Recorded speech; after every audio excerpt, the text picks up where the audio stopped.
Welcome to the show. All Things Bulldogs. Here we go, here we go. Yeah. Here we go.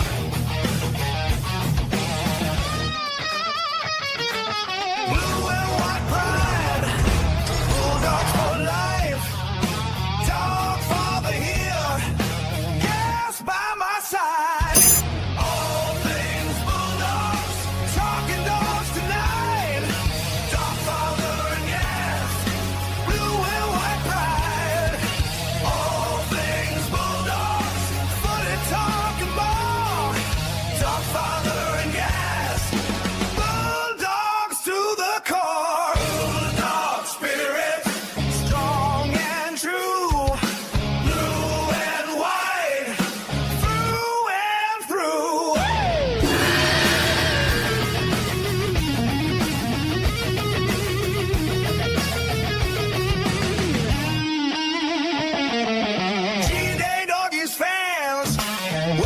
To a show, All Things Bulldogs.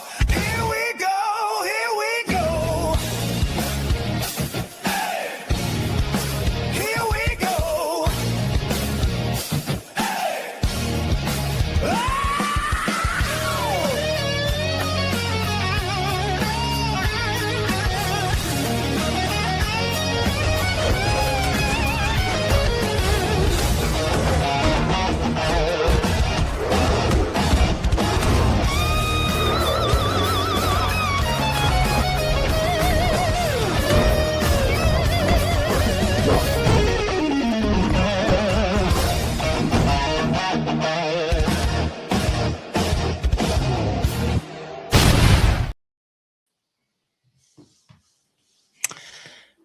G-Day Doggies fans, welcome to the show. All Things Bulldogs. Here we go, here we go. We're going to erase this memory after tonight. A disgusting loss in the way it made us all feel. We still feel pretty shit, and I felt worse after today's New South Wales Cup game, which I was hoping would be some relief for us, but it doesn't matter. We're going to go through the review tonight. Some important things to say, important perspective, and we will talk directly to those people who decide to have a big crack at some of our players after the game. And look, I understand it in the heat of the moment, but it's more so the people who get a chance to think about it and then still don't actually use their eyes to see what happened. In some of the things that weren't subjective, they were pretty clear cut. But anyway, it might still be subjective. What's clear cut to me might not be clear cut to everyone else, but I will give it the way I see it as always. And it usually defies a lot of the narratives that are out there. And that's not deliberate. It's just the way I am. Sorry to those that I annoy, but not sorry. G'day, Gas. How you going, mate? I know you're being a little bit foggy and distant, and hello, darkness, my old friend sort of stuff happening. Little violins playing for you and all of us the whole weekend. But how are you, mate? That was a tough game to sit through, unfortunately. It still hasn't cleared itself. I'm hoping today can be the session that gets us over it and gets us into the new week. But sitting there, I mean, it was just, there was no words. I just sat there, just didn't have much to say. It was tough to watch. Exciting while the good stuff was happening. We were talking. I had Brave Dog sitting there with me and a few of the others, and we were saying, I said to him, if we score the first try in the second half, I said we'll score 4 tries. I said I honestly believe that we'll just go on with it. We'll put 20, 22 points on them and get the job done. But we'll come into shortly why our thoughts are why we didn't get the job done, but. It was just a tough game to watch. I stayed back and, You know, like you would have seen the video I posted of the players praying together, both sides, and that I stayed back as long as I could. Yep. Getting home was tough. Still had to get 3 hours to get home, but it all started when I got on the wrong tram because I was just absent-minded, heading in the right direction but the wrong way. Had to get off and backtrack, catch another tram back to another stop, and then it wouldn't get me back to the other one. So then I had to walk, and I'm carrying the banner, and I'm walking around Randwick Racecourse, catch another tram to get to my car eventually. So delayed myself because I was just in another world, not even thinking what I was doing. And then eventually started a long trek home. So it was a tough night, tough weekend. Even when I got home, well after 1 a.m., couldn't sleep, couldn't do anything. It was tough to get through. I'm sure a lot of us would have felt the same way. There was a lot. You would have seen the excitement when we were scoring. The TV was fortunate enough to catch us in our excitement. There was a bit of a jump in gas there. We got plenty of that in the intro then, mate. Yeah, but after that it was hard. But today was a little bit to try to get over it. And tonight, hopefully, guys, we can. And for me, especially, guys, Gas 23, round 23, really wanted the win in 23 as well. So, so many special levels, beating the Roosters in their home ground. They were just obnoxious, their crowd. We just wanted to really silence them. So it is what it is, guys. But we stand up again. We'll go through today why we think the result wasn't what it was. But also, I think, and look, and a lot of people will want to say it, don't want to say it. There's a lot of positives out of that game as well. There is. That I think may be a blessing for us if we still make the finals, which I think we still will. There'll be a lot of things that the boys will go away and go, you know what? If we just do X, Y, Z right, we've got this. Like, we can beat anyone. And they showed that. So, yeah. So that's my thoughts, but we'll get into that shortly. So, thank you, guys. Mate. Let's say hello to everyone on the show. So, Marat's Engine, Snopsy, much needed episode, Let Loss Hurt. We'll get into that, don't you worry. G'day to Dean Musa, Dave, how you going, old fella Dave, and g'day to D, who's done a great job with the intro yet again. We've got Michael. Welcome to you, young fella. You're on time for once. Brian's here. Rhett's here saying, did any mathematical result go our way this week? Well, I think the fact that the Raiders and Manly and all that are out, Brisbane, Melbourne, they're all gone. It's now us on the hunt rather than being hunted now. And the ones in front of us can feel that because they know the team they don't want to play coming into semi-finals is the Bulldogs. None of them want it. The Dolphins don't want it. I'm 100. Look, Rhett made a good point on the cartel chat group. And I was talking with Dave a lot before the game, as in D, that there was going to be a game where we didn't play well. And I felt there's moments, a lot of periods in that game, we didn't play well. And there was individual moments from big players that kept us in the hunt. And our defence as well. And then our team got their game on for about 25 minutes. Yep. They unleashed. People have talked about when's the Burton bomb coming back, when's the Burton kick coming back. It was like they had that rooster. They were ready to skin that chook and pluck its feathers and have roast dinner, chicken. Burton's kick went real deep. We got our set on. But yet again, it's just seen that this team sometimes overplays its hand. It chases things. It's trying to be that lethal killer. It's so hungry to be that lethal killer that punishes sides and puts them away, and it just can't get it fucking done. Even in wins, it just struggles to get it by the jugular. It felt like the Manly loss in 2024 because I felt we had the moments in that game and the momentum in that game to feel so good, and for us to come out here and sort of just celebrate our young spine members who turned the game on its fucking head. Bailey Haywood, You know, if he doesn't make that run, he'd be one of the ones they'd be going on, oh, he didn't run the ball again. And they keep talking about it on Channel 9. Mm. He was picked out in the line a lot, but I really was happy with the way that he handled that and the team got around that. Leo Thompson, 70 minutes. Now, some people we'll talk about the Josh Curran thing. It's a little bit long-winded what I've got to say about that, but I think it covers all areas. And Gus will chime in with his thoughts after I give mine. But yeah, I'm a little bit. I'm still angry, and we need this to get it out of our system and move on to South Sydney, who, yeah, there's so much riding on this game that it's like the Roosters game was huge, but this next game probably defines the seasons for both teams, and we owe it. Our club, you know, the fans need to get out there for a start, and the team needs to go out there and get that lethal performance. Whatever the score, we don't care, but they have to destroy the South Sydney Rabbitohs' chances. But even after then, the job will be far from done. The Dragons will be coming. They will be up for us. Don't you worry about that.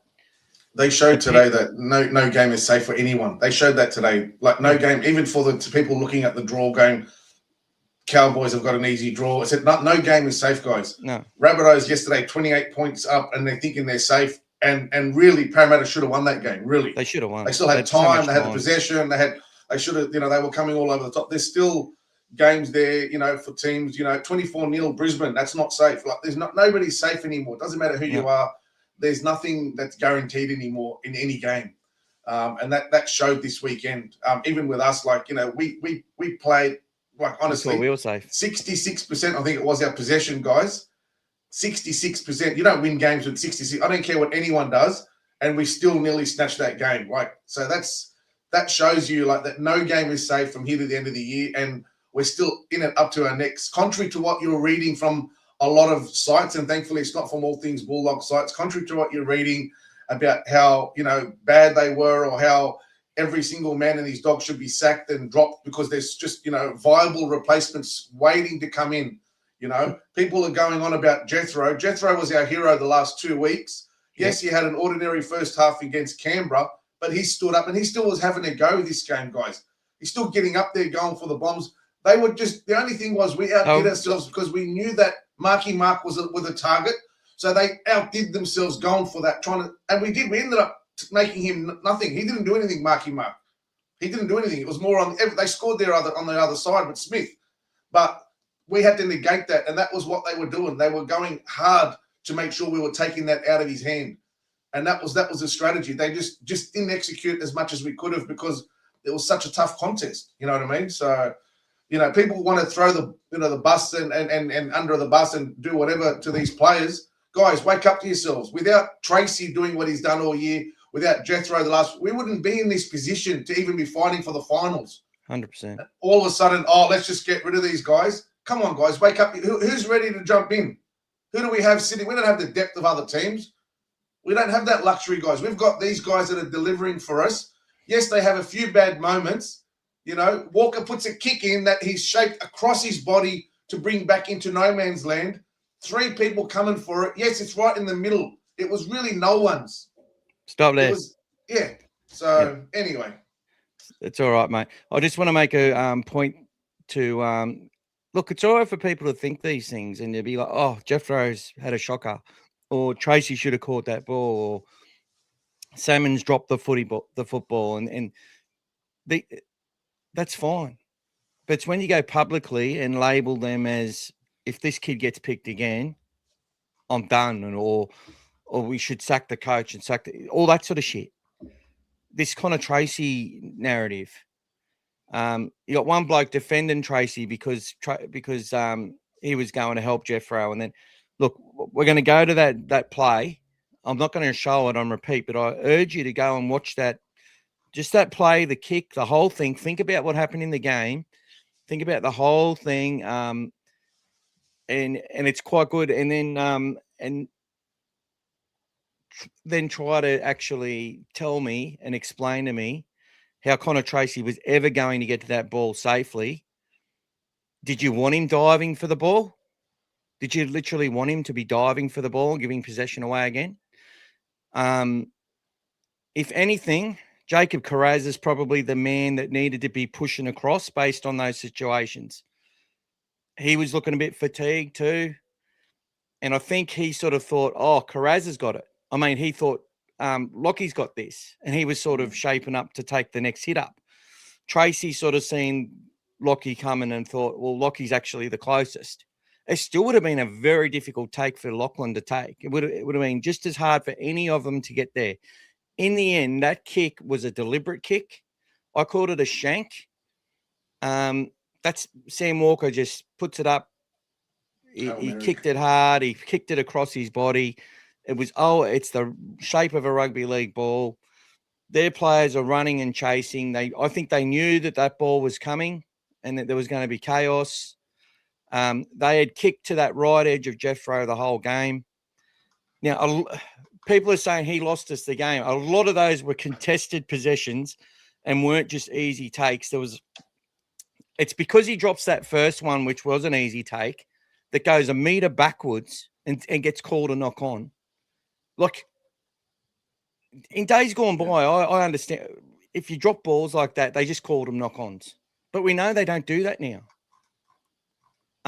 Sam Walker, that play there, where he loses the ball, he's trying to offload, and there's hands on the ball. It has to have touched somebody's hands coming out.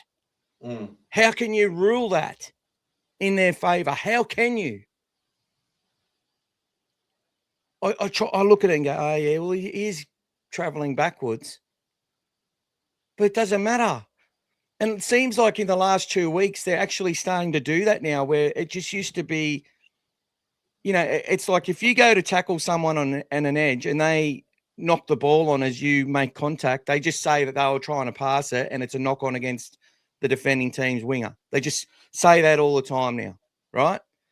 And when someone's got a loose carry and they're trying to offload, even if it's going backwards, they say it's a knock on. But in the last 2 weeks, they've actually, in a few different games, actually started looking to try and see if the ball was traveling this way or that way before it hits the opposition defender. When they just used to say, that's it, blanket it. Okay, there's been a bobble. It's hit you and now touched the other team. It's a knock on. The other thing we want to really talk about, and this is something in the NRL, and Dee brought this up a couple of weeks ago, and it's bitten us in the ass big time. Sam Walker should have been sin-binned for what he did to Harry Hayes, and then 2 plays later on the left edge holding us down again. Deliberate Roosters play that they've been doing for I don't know how many years now, deliberately giving away penalties. If you deliberately give away a penalty in a try-scoring opportunity, professional foul. It's a professional foul. And when a team has had a line break against them and it's the last line of fucking defense and he's holding the player down deliberately, he should have been in the bin at that point. Right? And anyone who says differently is obviously not a Bulldog supporter or they're an idiot. It's just the way it is. And then he gives away another one.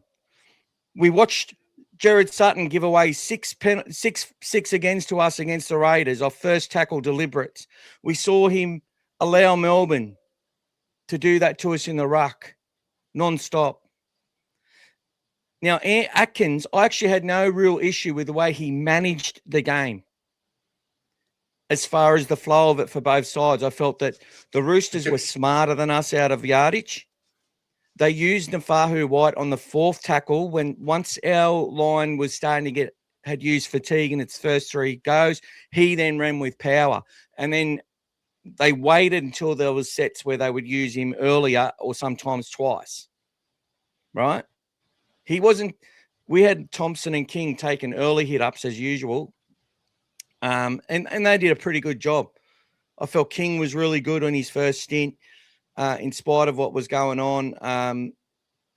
And the plays by Stephen Crichton, the way he hunted the Roosters, the pressure we put on them after we made mistakes is why they made mistakes. They didn't make mistakes because they were nervous or because they were clunky. We fucking forced those mistakes through what we did with our defense. Took away their time. We took away their time and we did it. We put it on them. Now, I will say the Roosters' defense was phenomenal the whole night.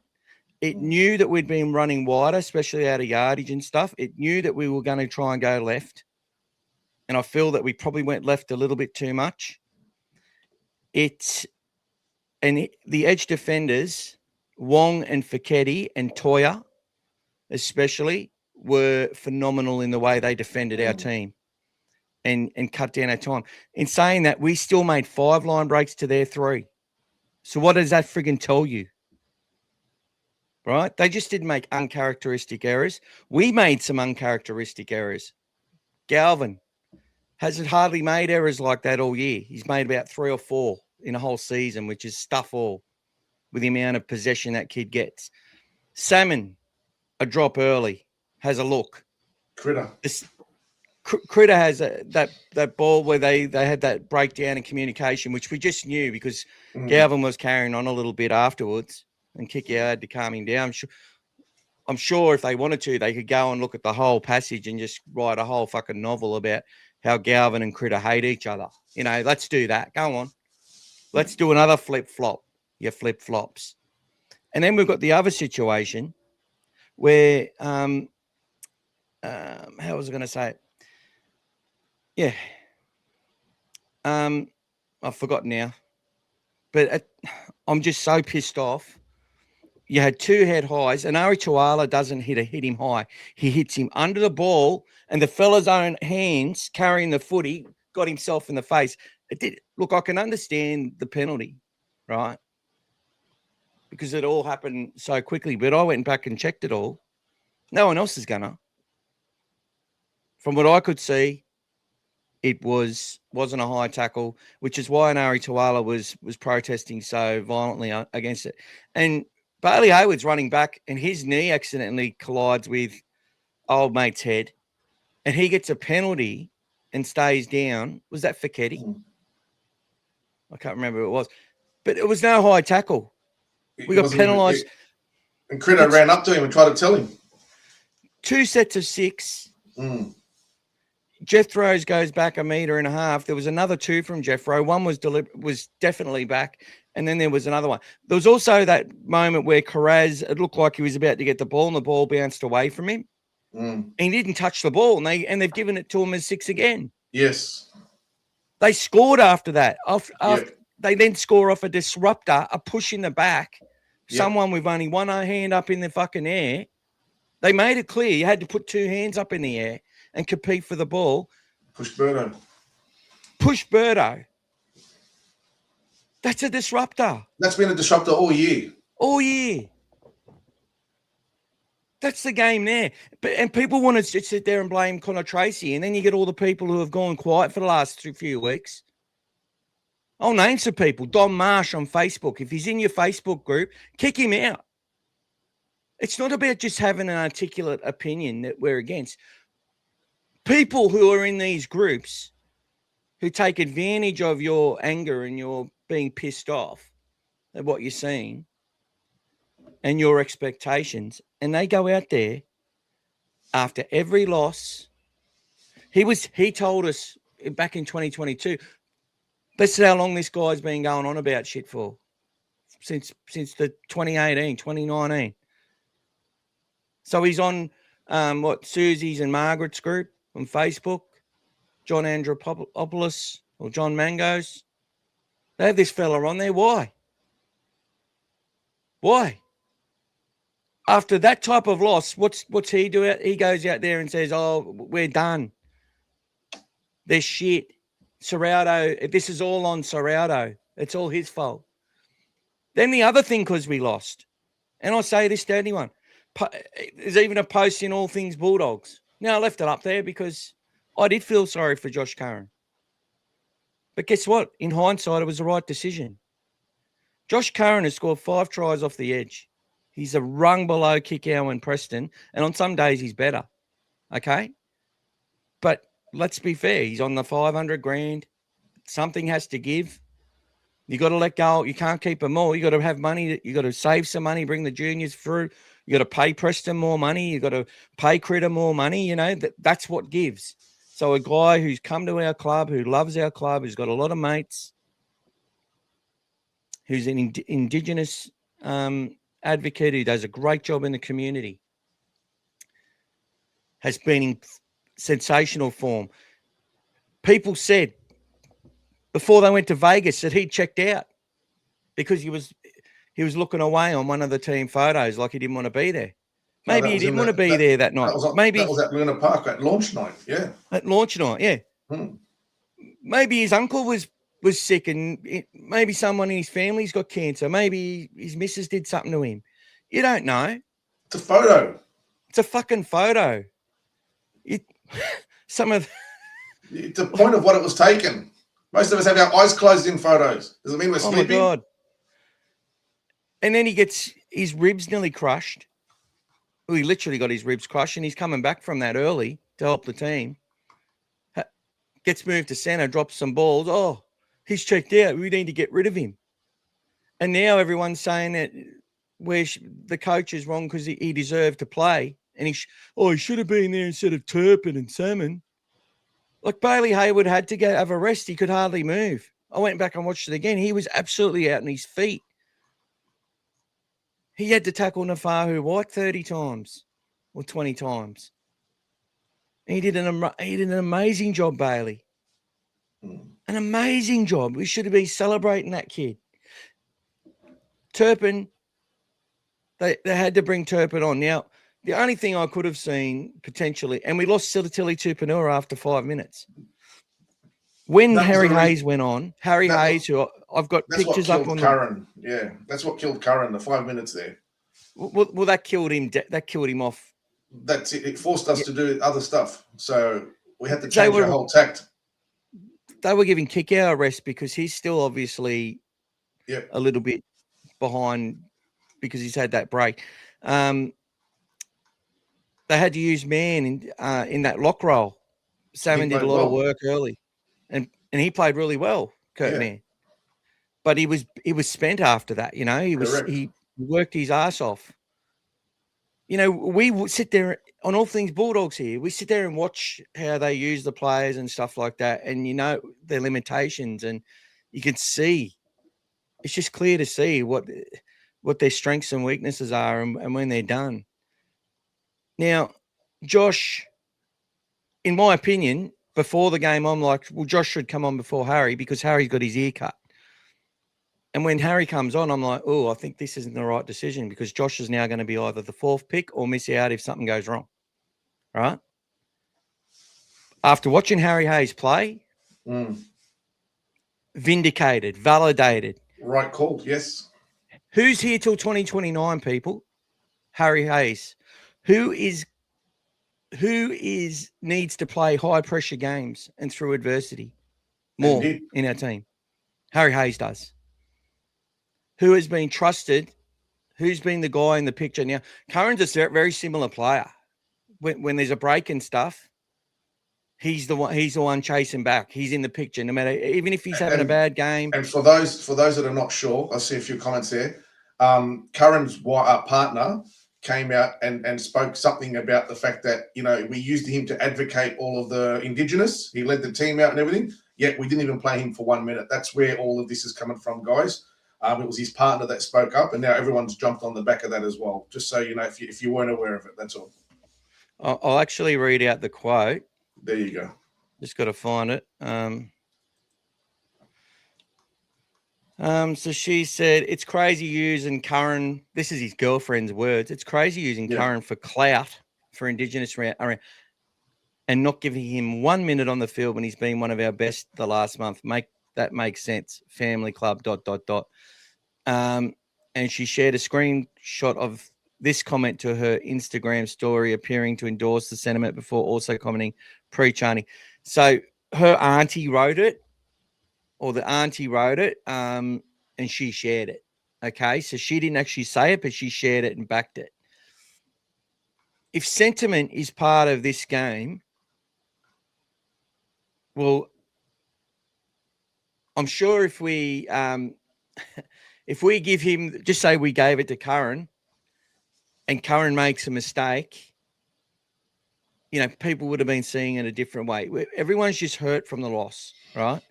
It was tough to take, and I get it. But these people, good old hectic Fred, who's just making a career out of being raging at a screen, he sits in front of a screen all week, giving up his day job to do. Good on him. And I actually like the kid. I like watching him. I like the way he articulates things. I actually do. I think he's got a brain. But when he comes out and he's raging over Connor Tracy, this isn't the way we should be doing it. This isn't how we back our families. I'm sick of saying it, but I'll keep saying it, and I'll name these people. They can name me if they want. They can find times where I've written people off. I think the worst thing I did was put Tavita Pangai Jr. in the hole when I was doing Dogfather comedy skits. Or before people come to our club when I said, I don't want Cameron Serrato. I like Mick Potter. I want Jim Dimmick. That's okay. I wasn't putting Serrato down. I was just telling you who I preferred. It's like if you name a team list of who you prefer. No issue. Why do you prefer it? For this reason and that reason. Okay. It's a lot different to saying, because that's what we do, right? We write out our New South Wales teams. We write out our best teams every week. We used to do that a lot. Every week I just write it down. How's this going to work? Try and think what the coaches might see. Why aren't they putting these players in? What have they got to do to get a go? Maybe there's 25 people who deserve an opportunity, but that's not how it works. Right? Timmy made a comment today. Oh, it'd be interesting they didn't play Curran and Cherry in New South Wales Cup, considering it was a must-win game to keep the season alive there. And look, from a fitness point of view, I understand that. But O'Sullivan's probably a player that they're using. Curran, he's pretty fit. Probably they had no desire to play him there. And he may not have been up for it. He might have been, because people were saying he was disappointed and not engaging with the fans and stuff. And I don't know if that was just a perception of them putting two and two together. Could have been that he was just disappointed in that we didn't win. And he was too distraught. I actually think Curran would have stepped up and played a huge game for us, in my opinion, in saying all of that. I've so much enjoyed watching his performances for the Indigenous team against Maori. He has been so huge in those clashes when he's played. He didn't play that this year. Obviously, it means a lot to him, and he's done a lot of off-field work in the Indigenous community. Someone said something about him being white on one of our pages, and I got rid of him the other day. It's funny because Tay Cochran's dad actually put an angry emoji on the fella who wrote it, and I just sent a message to Tay Cochran's dad and just said and I haven't spoken to him before, but I just sent him a message saying sorry that happened. I've deleted the bloke, and he's like, oh. It's all good, mate. But I just think, look, it's unfortunate he didn't get to play. Sitilli playing ruled out Curran at the end of the day. That he was going to be the last option. That's it. If Sitilli doesn't come back this week, Curran gets a lot of game time. That's it. So, but nobody expected him to play 5 minutes. No one, everyone was the form that he left with. He actually looked good when he came back. You could see he was ready. Sitilli's up for it.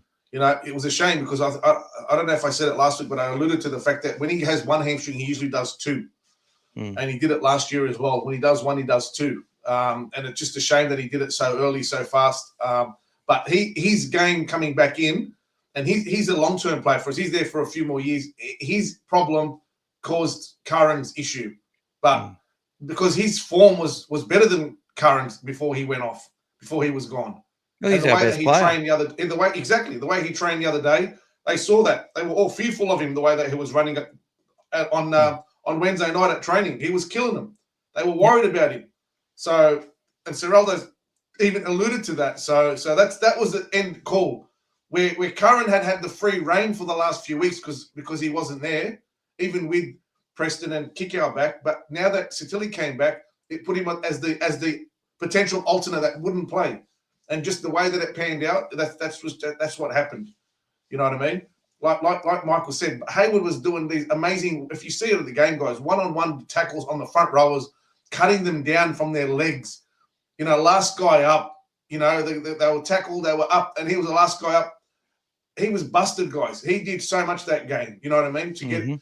They had to bring on someone else to replace him, and they weren't going to use, you know, Mann, who'd played limited minutes in his last 6 weeks as well, or whatever it was. Well, they probably would have if Tupanua didn't get injured. Correct. Mann probably plays that role, and Curran comes on. But that whole rotation would have been solved because of that. So you have to adjust on the go, guys. When you have a guy playing 5 minutes, you got to adjust on the go. So Harry Hayes is justified.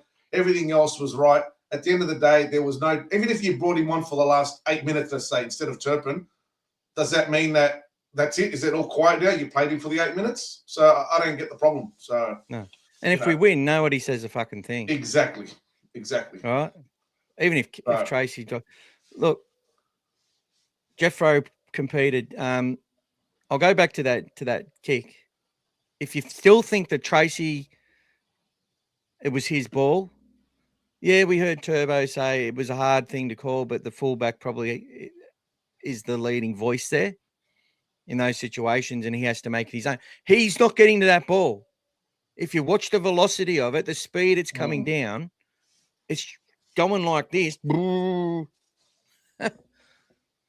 He wasn't even in the screen. Yeah. He was the last person in the screen. He was actually where he was supposed to be for a player and for a kick coming down from that right side. From that short where side. Tracy was, he was ready to catch a ball on the full. It was only the fact that Walker put one in across his body back infield that it created that situation that it did. Walker did a play that is a low percentage play. Correct. It's a Hail Mary, guys. It's a Hail Mary. He did the Hail Mary. And for people to put that on Tracy, sorry, I think you expected too much. He should be running across and diving at a ball. When it comes down to those plays, when it's going to that corner, which down a short side, it is 99% of the time, sometimes 100% of the time. And the way the game it was going to Jethro again. Tracy's there to be in support and to take that first hit or to get into dummy half, whatever it is, or to be even be in contention for the ball. He's had to get on his bike to get back, and he was struggling to get there. He wasn't out of position at all. In those situations, the winger from the other side is the one who's supposed to come back and cover. Correct. All right?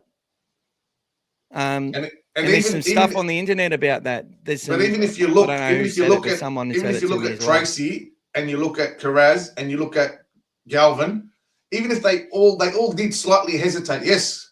However, even if they hadn't, they still wouldn't have caught the ball. No. They all slightly hesitated at the last second because it's like the cricket catch when everyone's got whose ball is and then it just lands. They basically all hesitated slightly because it was like in the middle between them, but none of them would have got it irrespective. If you watch it again and again, you'll see that none of them would have got it unless someone did a dive and potentially will have knocked it on maybe. And I can guarantee if he dives at that ball, knocks it on, and they score off it, why didn't you just let it bounce? Why did you create that? Exactly. There was three of you there. You would have covered it. Blah, blah, fucking blah. Everyone knows in hindsight. Just like in hindsight, I support the coach's decision with Hayes because in hindsight, I saw what Hayes did. And in hindsight, I thought about the fact that Hayes is in the middle and been playing in the middle nonstop. He is our backup middle off the bench, right? He can play edge and stuff. And he was ahead of Curran the whole season in the numbering and everything. Now, Josh, his form has been immense, and we have talked about it. and I felt sorry that he had to come back underneath that. But Tupanua and Hayes are the two middles, and that's the pecking order. Now, the way Hayes played last week and the injury that he had, I thought that Curran would take that role off him and they might just give Hayes that fourth position or, you know, and sort of give him that extra week maybe of less minutes or whatever, or just being on standby. But no. And he played like he wasn't impacted at all. He should have had a try. He should have had Sam Walker in the bin after his run. Probably had one moment where he's caught out at marker, which he was the week before a couple of times actually, which I was worried about. But everything else, he was immense, and he played a great 34, 35 minutes. So are people saying that Curran should have played ahead of Harry? I don't think so. Not after hindsight. Like hindsight, the game's lost. Coach has made the right decision to put Harry there, and we lost by 2 points. It was heartbreaking. I understand people losing their minds over it. It's the Roosters. We so badly wanted to win, but publicly shaming Tracy or Rinikama or Salmon. You know, we hear Chris Atkins after. This is another thing that refs do, Gas. After you've wasted your challenge, and you can talk about the challenge in a minute as being the turning point. How they make the point of letting everyone. The Bulldogs don't have any challenges, everyone. So in secret, what does that mean? If you want to fucking strip the ball or do whatever you want, I'm going to rule in your favour, brothers. Yep. That's essentially what it means. It's a favourite call. He did the same thing. In the Dragons game in Vegas when there's like no more challenges left. No, he called it no more challenges left. You know, just before the golden point, if you remember, when we tried to get that last minute, penalty to win the game before the golden point in the Vegas game, he did the same thing. No more challenges left. He made the big sort of statement, you know, like it's an extravagant one, like you said. But like for me, the biggest turning point to start all of that was when we went for that unnecessary challenge. I felt because in the game because he you could see clearly that he knocked it back. So for him to knock it back, where was Marky Mark going to touch that? So Jethro did such a good job to get that ball back. And we nearly scored in the corner from it. It was a great play. But we had the foot down at the time. We had scored those 3 tries, and they just thought, you know what? That had to be in our favour. Let's just keep going for the kill. You know, and in all honesty, if you look from that moment, they had the ball. They got two reviews go their way, 2 suspect reviews go their way. Mm-hmm. And then on top of that, we kept defending. And we had the loose ball, and eventually we cracked. But they had so much ball before we actually even allowed them to score that first try. That's right. Then the next one comes off the repeat set, the set from the kickoff, where the kick was. So they were 2 in 2 sets when we defended our ass off for that whole time. So that was for me that little moment where we should have just said, you know what, just keep controlling the game. We've got them down where we need them. They're going to be playing the ball. 15 out, whatever it is, and let's just keep grinding them. But we haven't done that yet. We haven't done that for the last few games, just put into that grind when we've got someone down. So the defense was there. We could have actually done that, but they kept trying to go for the kill, which is fine, but there's a time and you have to learn. And that's why I think 66% possession for us ended up killing us, because we did way too much defense. Even in that first half, when they scored those tries, we defended and they ended up scoring those tries when you just can't keep making those mistakes. Although Jethro wasn't a knock-on to start with, that changed. We should have had an extra 6 sets in the game, to be fair. Yeah. So, and that brings it up over 75, 76%. There you go. And they don't have the football. They probably don't score anywhere near as many points. They scored a try extra than us, guys. Don't forget. They missed a few kicks in the first half, and we got the penalty. So they scored an extra try as well. Yeah. In that game. Yeah, Walker was kicking terribly till the end. Until he kicked off from the freaking sideline. Yeah. Anyway, that's just the way it was supposed to be, guys. That's going to make us now hungrier, guys, Just like it Let's did hope. in the game against Canberra. We came out and we played well for the next 3 weeks. Now we know, guys, 4 weeks. We put in 4 weeks, and then you go in and you win the next few games and win the grand final. That's how it is, guys. Instead of winning 12 in a row now, we only have to win less than that, guys. So it's only 8 in a row or whatever it is now. So that's the challenge, guys. Same as what we did in 1995, guys. That's the challenge. So we do it, we move on. So keep believing, guys. Beautiful. I'm going to go through the chats quickly. And if we've already talked about stuff, we'll just rush through it. Sorry, Yeah, so this is where you finished off before, mate. Keep going now. I just wanted to say, did I say good day to Bulldogs, Mike, and all that? This is where you stopped before, mate. So I'm just putting you back where you were. Oh, okay. Thank you, Timmy. Manning loss, Canberra loss. All right. In all the losses we had this year, this is the only one that hurts. Bulldog spirit through and through. G'day, Bulldogs, Mike. Good to see you, brother. Mike says, just want to say when we got those tries in the second half, being right amongst the Dogs fans felt so special and almost cried, and right in front of the Galvin try too. That loss really hurt. Yeah, that's how it was. I was the same. I was starting to well up when Bailey goes through again. Doing it to Lindsay Collins last year as well, funnily enough, who was cheating like an absolute sloth in the ruck. And I think they penalised him for it once. But glad that Bailey took advantage of that, and he just gets better and better. And some of the ways he brought people on the ball down short sides as well, he's going from strength to strength. G'day, Simon. Definitely not over, but a Rabbit and Cowboys loss would have been good. Aki's finished the city to serve. Congratulations, Well done, young man. Good Well job. done. Good time as well, mate. Well done. Considering you had a virus all week, still ran the race. Well done. G'day, Lucas. Welcome to you, cartel member. Mikey, I got to witness the big Swans win on the weekend and believe we have that in us to beat the Wascally Wabbits. Adrian, what a tough loss compounded by Eels getting our hopes up they got our hopes up for nothing. Matty Warren, G-Day boys, tough loss, but we're in it until the end at least. What's the story of Curran's wife? We discussed that. There we go. Leo Thompson, man of the match for us. He was enormous. Better team, lost in my eyes. Hard to take. Yeah, Leo was enormous. Look, I think the Roosters are a bit smarter than us in the way they do things, and but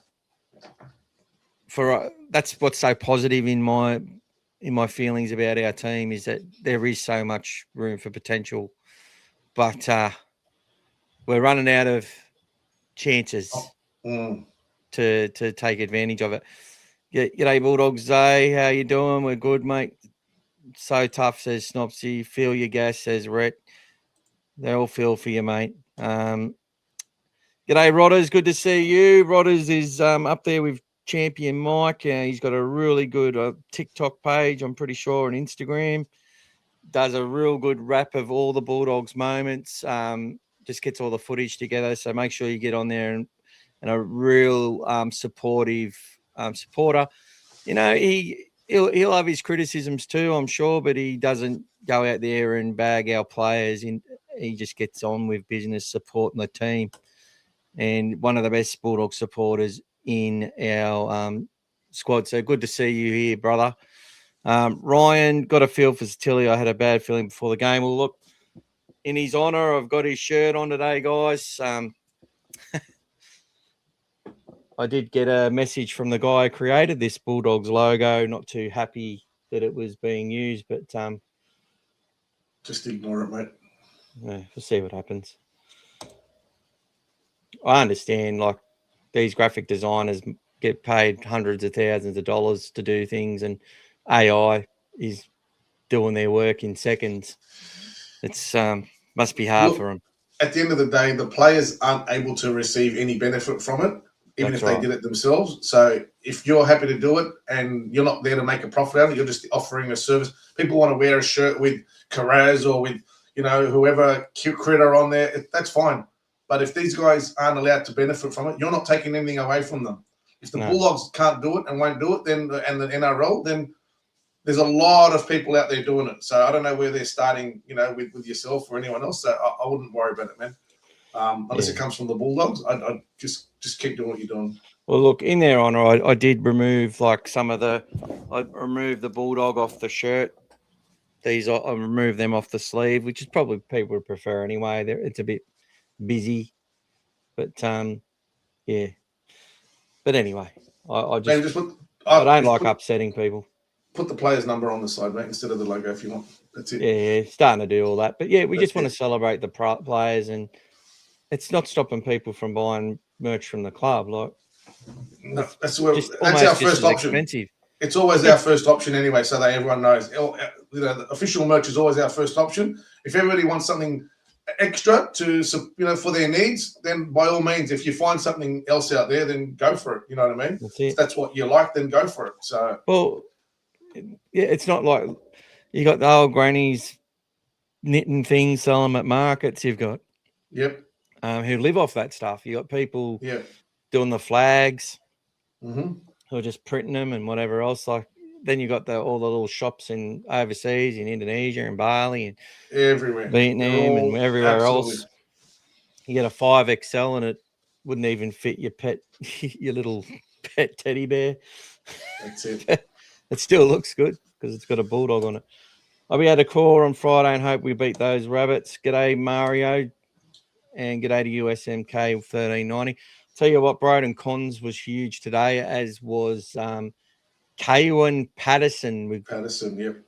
What a debut in New South Wales. I'm pretty sure it was his debut. He played SG ball this year. I think the captain. He's played a lot of Flegg, and what a performance for your debut in New South Wales Cup off the bench.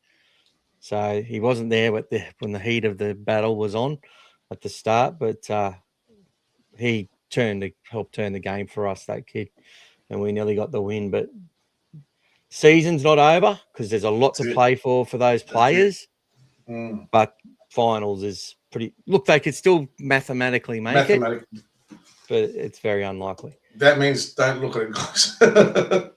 Adrian says everyone's got a different opinion on whose ball it was. To me, the fullback is the organiser talker. He should have called it and took it head on. If you made the error, so be it, but at least you have a crack. Well, if he has a crack and loses and they score, he's going to cop more. Same in there, yeah.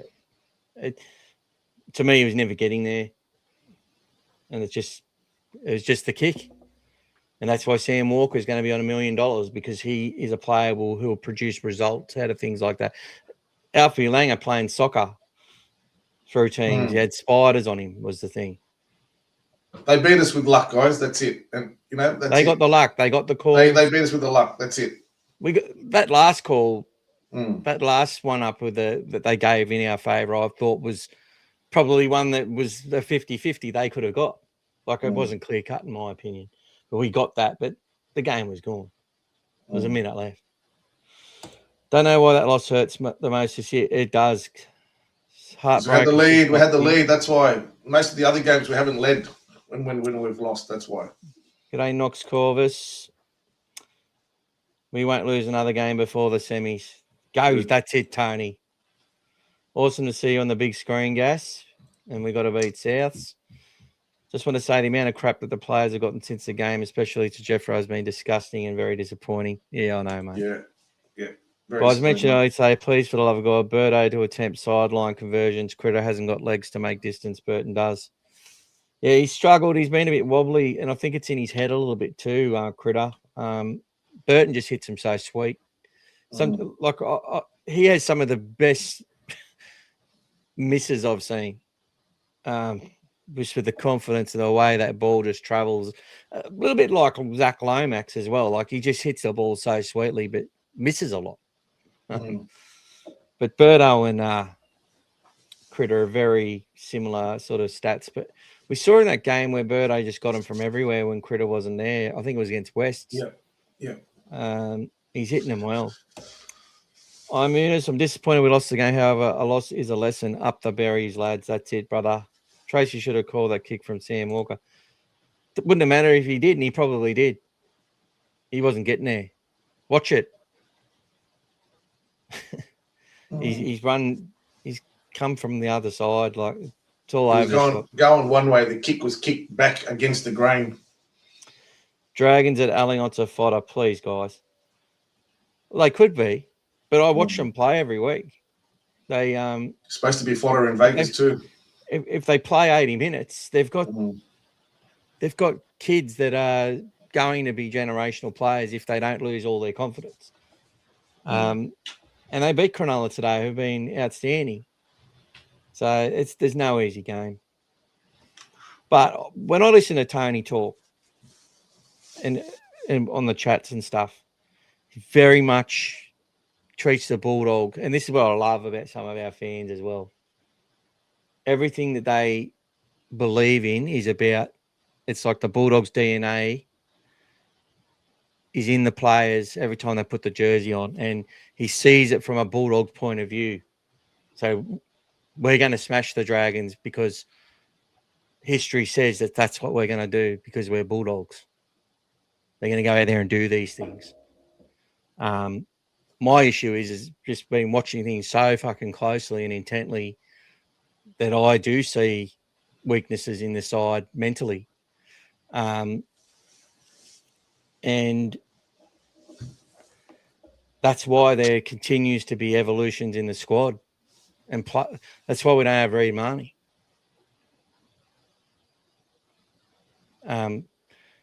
But there's players in the team that make up for things.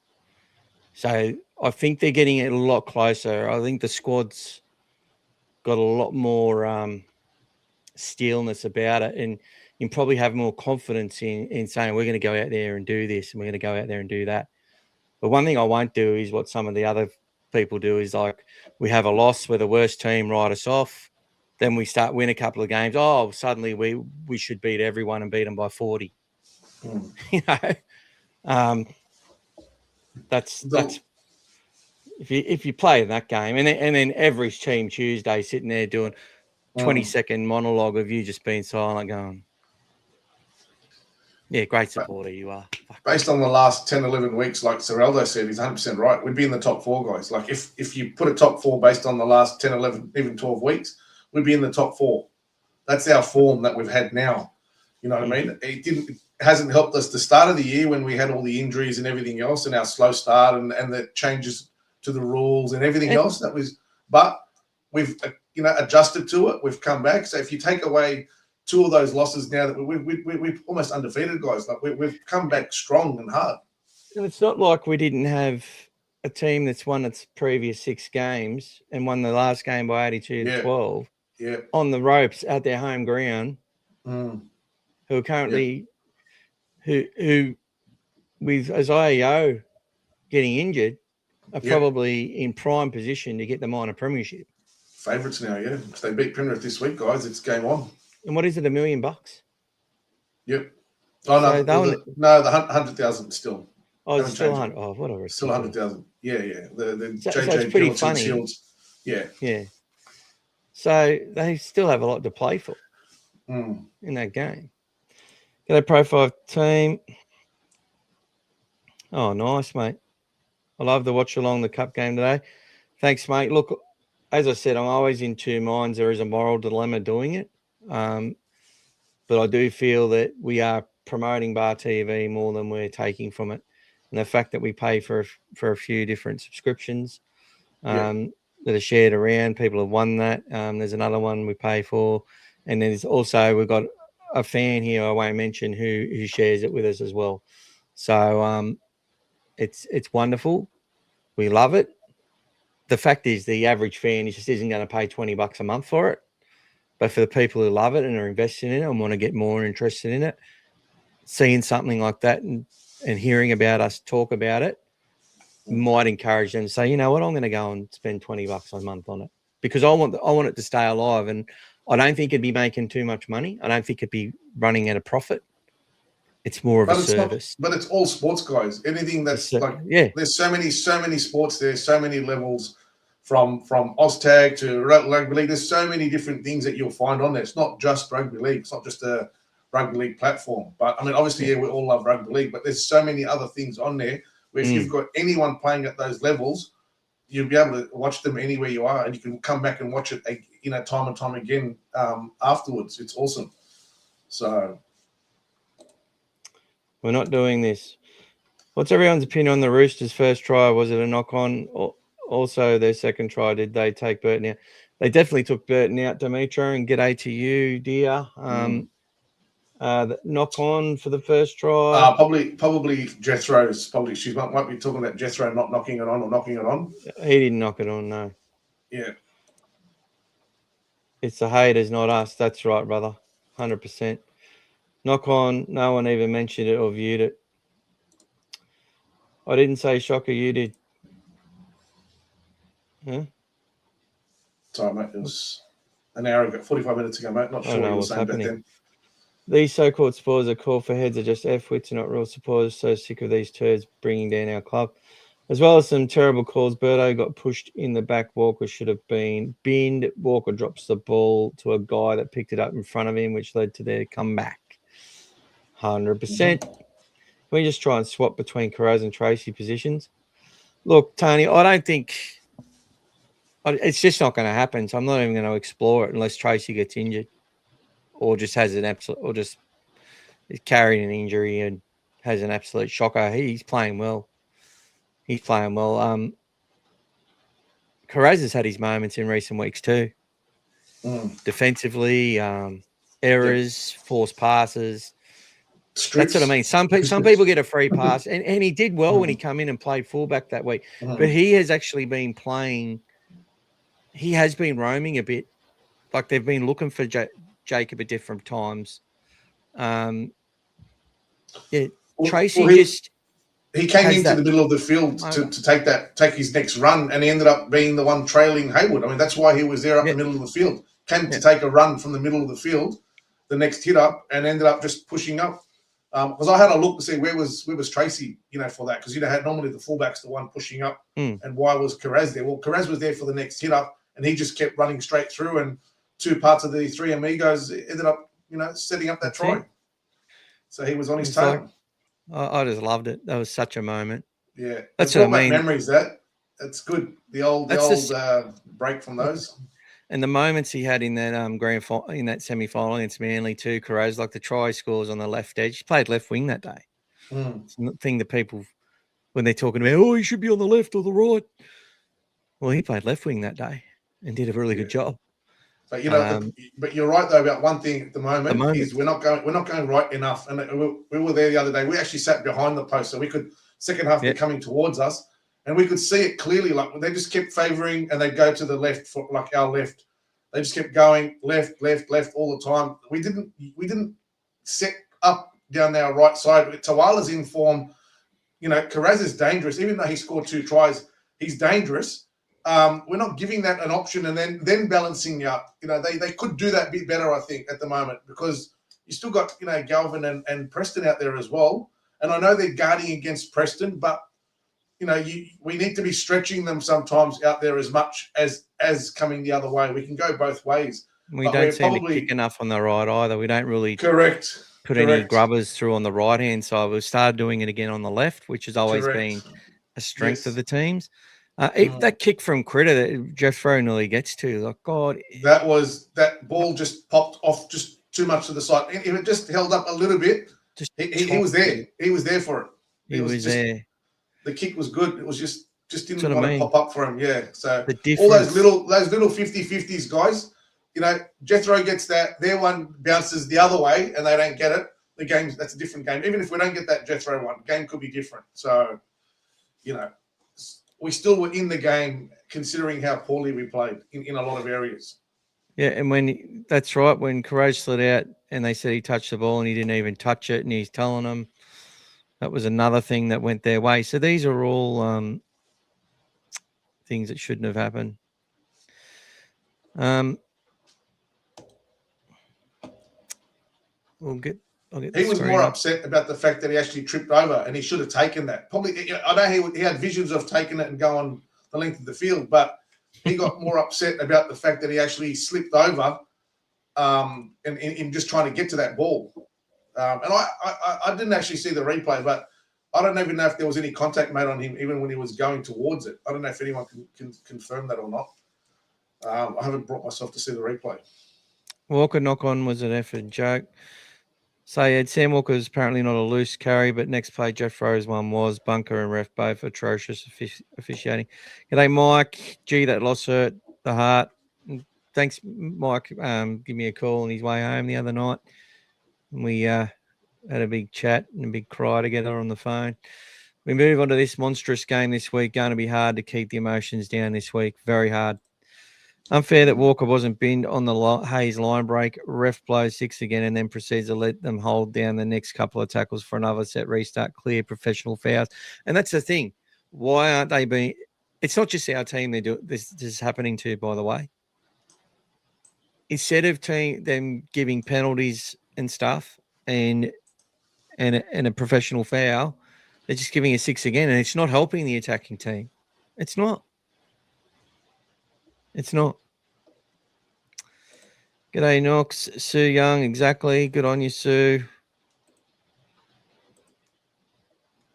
Kraz will likely be the fullback for Lebanon in World Cup, but Connor Tracy is our lock in for fullback right now. Probably Timmy. What about the ridiculous penalty they received when they said kick out hit Roosters player? Yep.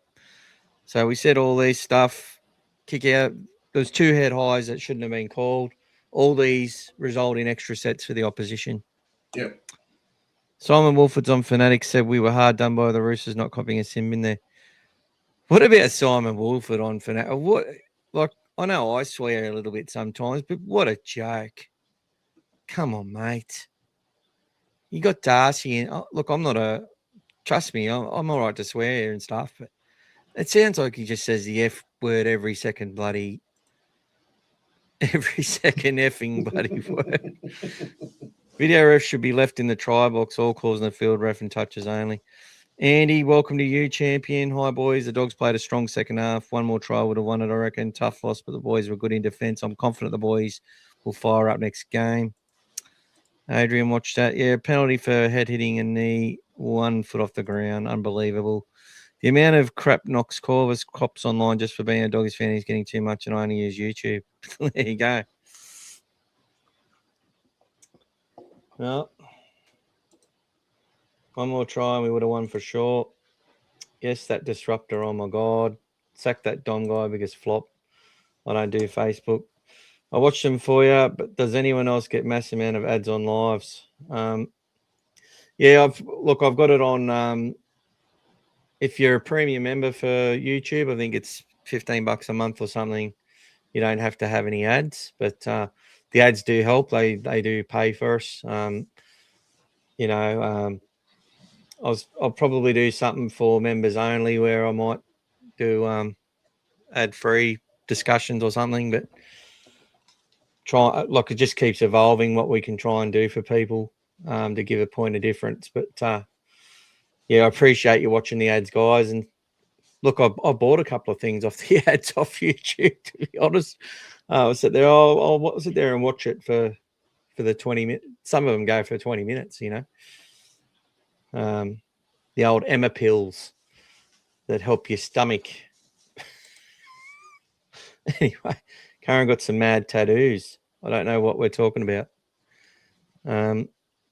Just making a comment. Oh, yeah. Didn't see the post about Curran. We live in the soft times, boys. Social media makes certain people trauma dump. I wouldn't let their emotions get to you too much, but I understand. Oh, it's not that. I think we just had... That was the whole thing. I just used to banter with everyone back and forth. But I think the problem is, Andy, is it does affect young kids and it affects family members. And I've had that because they've reached out. You know, there's things that, especially related to the players, like there's things the club does that affects them as well. Like it's not all positive. Not everything's positive all the time. And it's a true fact in rugby league that winning does solve everything. And when people lose, they struggle to control it. And it's just a human thing. It's a cultural thing in this country. Tall poppy syndrome, whatever it is. They get paid good money, blah, blah, blah, blah, blah. They should be able to handle it, blah, blah, blah, blah, blah. And look, and some of them find it funny. You know, Connor and Jethro and that, they'll be having coffee somewhere today. They'll probably go and hit a golf ball, you know. go hang with their families, whatever, be laughing, enjoying stuff, playing some Xbox, doing whatever they want. But, they're not worried about it. Not But it's reading their social family media. and that who's probably seeing it. Mm. And they're scrolling through and going, oh, my cousin, why are they saying that about him? Thought he had a good game. Mm. We've had our cry now. It's hurt us all. Let's focus on the bunnies and these depleted bunnies. They are hurt. Yeah, I definitely want to talk about the bunnies, and I want to get stuck into those pricks. Tuesday. Yeah, we'll do a lot of that on Tuesday, guys. But I will say that Sean Kepi and Brandon Smith, if those two didn't defend the way they did in that second half, the Rabbits probably conceded another 3 tries. Some of the line speed and hits that those two put on, especially on power at different points when the game was right in the balance there. That's probably the best I've seen Sean Kepi play in a long, long, long time. Well, he's fighting for his contract, mate. So yeah, it has to be. Yeah. Well, he would be. But he's Yeah. not on. He wouldn't be on small money though, would he? Oh, he's medium, but yeah, He'd be a medium tier, probably Medium, medium. 400 maybe. max. Yeah, nothing. Yeah. But yeah, nothing extravagant, but enough for him to fight for. Yeah. Because I thought, he'd be an all right one to pick up for the Dogs, but he's sort of never really been he had much better moments at Manly. I hope it doesn't affect Curran being picked or his trust from his team members. Yeah, me either. Hectic Fred's pissing him off. Well, that's what happens now. He's a superstar and he's on all these things, and good on him. Look, he had a debate with Leggy the other day. Leggy's a Roosters supporter who wears a little green jacket and done a law degree and lives in Canberra and speaks like an obnoxious young Liberal or a young Labor person who's been raised with a silver spoon in their mouth. And he's sitting there trying to do NRL media watch, essentially. But then carries the same media narrative against people like Phil Gould. He's an obnoxious little prick. I don't think he's a bad human. I just think he is who he is. He's just one of those people. Those people, you go, God. If you're at school with him, you'd be like, God, I just want to punch him in the face. Some people think I've got a face like that. and just can't and just want to punch me in the face. And I understand it because that's how I feel towards him. So I get it. It's a sort of a each to your own sort of thing. And look, I'm not advocating for it at all. No one should go and punch him in the face. But you know what I mean. It's an Aussie thing, I think. And look, I think that a bit like Braithen Astor. Anyway. Yeah, he's defending all the refs, and Hectic Fred had a debate about, taking the opposite side of things. It was more just a discussion, and they come up with a couple of things. One thing they were talking about is a 6 again. Obviously, a 6 again on the first tackle isn't the same as a 6 again on the fifth tackle. So I agree with this point 100%. So even people like that can come up with some good things. And I've thought the same idea myself. The logistics of it, though, is probably the talking point. But if it's an indiscretion on the first or second tackle, it should just be a penalty, in my opinion. Penalty. And then if it's a deliberate one in a off momentum, professional foul. Maybe professional fouls are 5 minutes, if there's going to be more of them. I think there's rule. The thing with any rule, though, is you got to look at what's the consequence going to be, and is it going to change the fabric of the game? Is it going to make it, a team's going to be at a huge disadvantage with the teams that they've got and the players they've got and stuff like that? Because everything has a consequence to it. Each action has a reaction, and sometimes it's not apparent until you make the change and do it. But I definitely think it needs to be trialled. 100% believe it needs to be trialled. If you give a 6 again on the first or second tackle, it's a penalty. And if you do it, just make it like the fucking, you get put in the bin now if you give a second penalty away being offside off a scrum, right?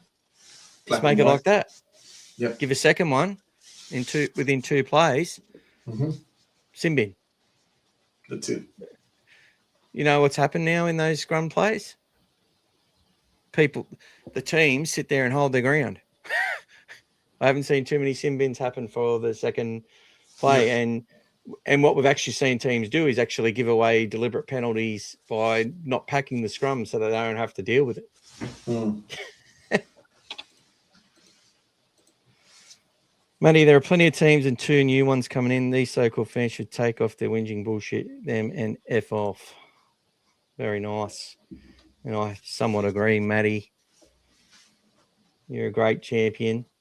We played a great game against East. I have 0 complaints. G'day, all. Heartbroken at the loss. Huge positives. We won everything but the scoreboard. Kick defusal was my concern going in the game. It's hurt us. It's hurt us all year, John, and you've said that all year as well. So we aren't. And even some of the ones that went back, we didn't defuse them. But going back and watching the game, they did well with the placement of their kicks, and they did that through smart middle management. Now, teams haven't been able to get in that position against us in recent times because we have managed the middle better, and we didn't win that game. We didn't win it. We were winning first and second. We were winning like most of the contacts. We were driving them back at different times. But the way they worked it meant that they got that breakthrough run, which allowed them to then get on the front foot. And in the second half, Reece Robson actually had some really good runs out of dummy half as well, which off the back of possession helped them get into that position. G'day, David Miller. What a legend you are. And David got his Prestomania hoodie and he loves it. So thank you, David. It's obviously the best thing on the item. Now, if we see Nicholas Kane, he gets a free item from the store. So if Nicholas Kane, he's a member. Can't find him on other socials. So if anyone knows him or if you see him in the chat, say, "Go, hey, dude, you won. We've got to get in contact so I can Contact Dogfather, yep. Contact me or Gas or any of us." All this, guys, has risen because Dogs up by 10. We're finding to go. We just don't lose these games. That's why it hurts so much. 100%, buddy. I agree Curran would have played good, but anyone that Curran would have replaced played good also. So it's not like it definitely would have made it a win. 100%. Mangus 847. Anyone else not really enjoying this current version of PVL ball? Yeah, look, I think it's just like head highs. I think head highs have been a lot better this year, except for when they're calling head highs when they didn't happen. That's not good. But as far as mitigating circumstances, I think that's been a huge success. I don't think there's been more concussions.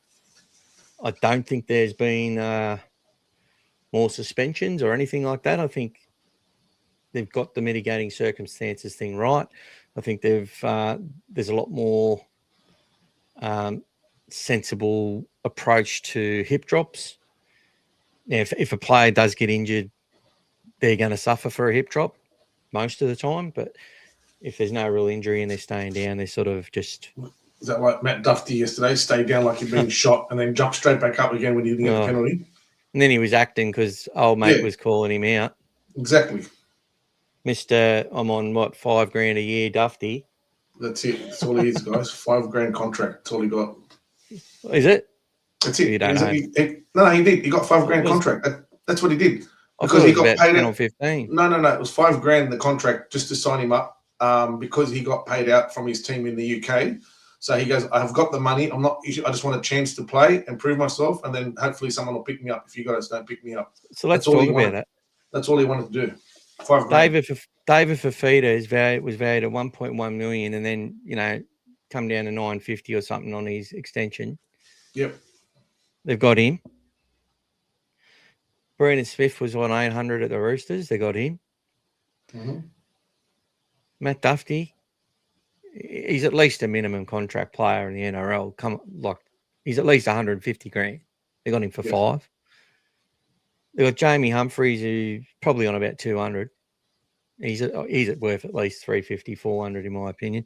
Jai Gray, you'd have to say, is worth 500 grand. Latrell. Like to any other team. Latrell's on what? 1.1, 1.2, 1.3. Some people are saying 1.4 now, but that's just Brent Reid and and the like who just add an extra 200 or 300 grand every time they speak about someone. Cam Murray. Cam Murray's got to be on 800 grand at least. Talis Duncan's a 700, 800 grand player. I don't think he's on that much. Even Cody's not cheap. Cody's on 700 or 800 grand. Yep.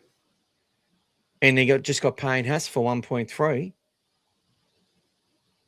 I'm pretty sure it was 1.3 million, or maybe a bit less. They just matched what the Broncos offered. That's it. That's all we have to do. Jack Whiten's on 800, is what was reported. Stretch is not cheap. Yeah. What's his? Yeah, Stretch. What's his name again? Bloody the centre. Campbell Playing Graham. wing. Who? Campbell Graham. Campbell Stretch. Graham. Yeah. Stretch. He's on 600, 700. Like, how can they afford this team? Tell me that. What's Mamazoulis all on 150? Must be on 150 or in development. Or And they signed Garlic from Melbourne Storm last year as well. I'd say he's on a minimum. I'll give them that for that. I'll give them that for Bronson. I don't think they would have kept him at Melbourne. But he provides good value. He's tough. Well, he's pushed out Mamazoulis because now he's been offered around. He's got another year in his contract. He's been asked to look around, the same as the centre, Tass. So he's been asked to look around. Isaiah Tass. Yep. He's going to be on 300. There's two players that are basically still contracted next year, but now they need to free up some money because they've got all these other guys coming. And all they're losing is Kelamatungi, really, for Haas. Well, that's right. So they save what? He's on about 700. You take Keon out, yeah. He's on about 600 or 700. So maybe the third parties are doing their job there. Who knows? Yeah. It doesn't make sense to me. It makes no sense to me. And Wayne Bennett's getting paid the big bucks. It makes no sense to me. I think I changed the words of an Air Supply song or a bread song or something. David Miller, unlucky that the boys couldn't get the 2 points, but they competed well and put on some exciting tries. Also, shit happens. Also, Gas, can I get your autograph? You're famous now. David actually sent me a video of you on the big screen too. He was pretty happy to see you. Thanks, guys. Eunice Jethro's a gun. Gosh, poor Satilli. I know, mate. Tough. Was the player of side when competing for ball? 100% he was. I thought it was a bit question. You know, Radley's in front of. Since when has it become, they're not involved in the play? Like soccer and that. When did they change that? Was there an official rule change? It's in 10. It's in the 10. That's it. I thought you're in the 10. It's just that's a shitty rule. That's it. But it's black and white. It's always been like that. I don't remember him changing the rule. Mm-mm. All in all, critter game is still clunky, but every week in the halves it becomes more smooth, wonderful to watch. Yeah, no, that's not too bad a call. Guys, what do you think of that Radley hit on Tuar at the end of the game? To me, no wrapping action, dangerous contact with. I thought it was a shoulder charge. I thought it was no arm wrapping. I thought that could have been a penalty. Yeah, and I've seen it given a penalty so many times. But when you don't have a challenge, you can't challenge it. Yeah, I didn't really have a problem with it. But that's one of those subjective things, I think. He hit him hard. He didn't wrap his arms and he hit him in the back. It was like, for me, that was... Matty Warren's just sent us $10 for this week's therapy session, which starts us off, guys. Thanks, Matty. The next spin. But there are a few people I got who come in a bit after the 200 last week who I've got a ticket in this draw already. We've got Scary's already in the next spin, so he's got an extra ticket. And I think we had there's a couple there, mate. Brian threw in another $10 as well. So he's got an extra couple in this. So let's start that one up. We'll get there when we get there, guys. I was so surprised we got there so quickly last time, but I'm really appreciating the support. I hope you're all lying on the couch, by the way, today. I hope you're all lying on the couch, by the way. So while we're doing this talk. Enjoying it. The therapy session. The therapy session, yeah. Thank you, Matty. Much appreciated, mate.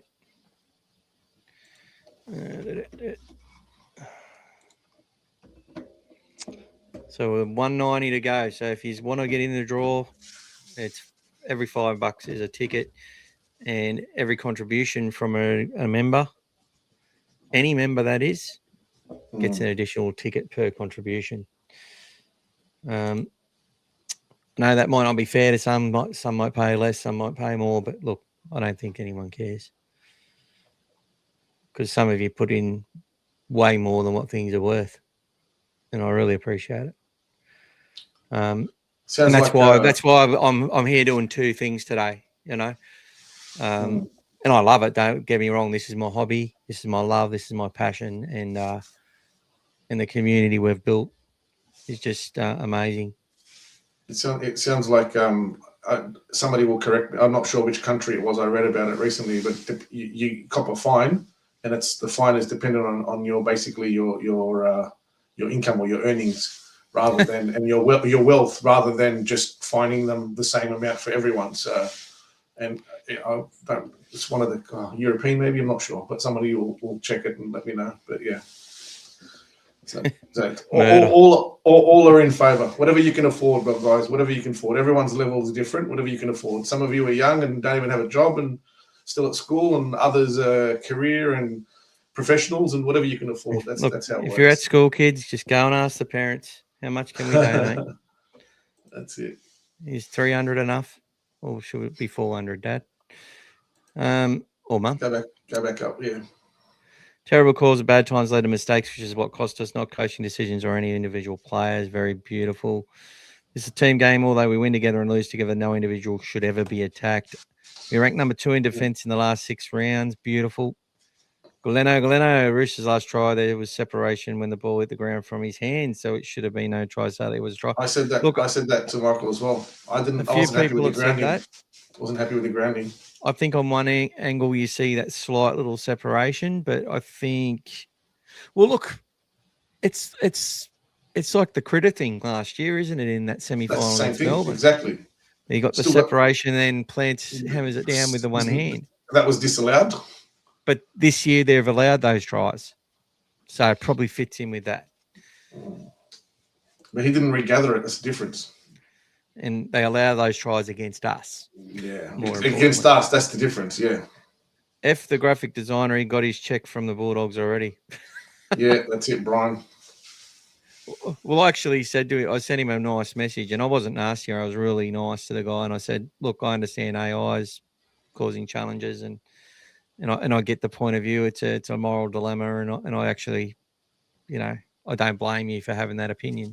It's fine." But I did sort of say, like, originally I thought the logo wasn't that good because I created almost identical one with AI. That the face looked the same. It was just had different. It didn't have obviously the berry and the bee under there, but it had Bulldogs on a collar and all this sort of stuff. Similar sort of colours.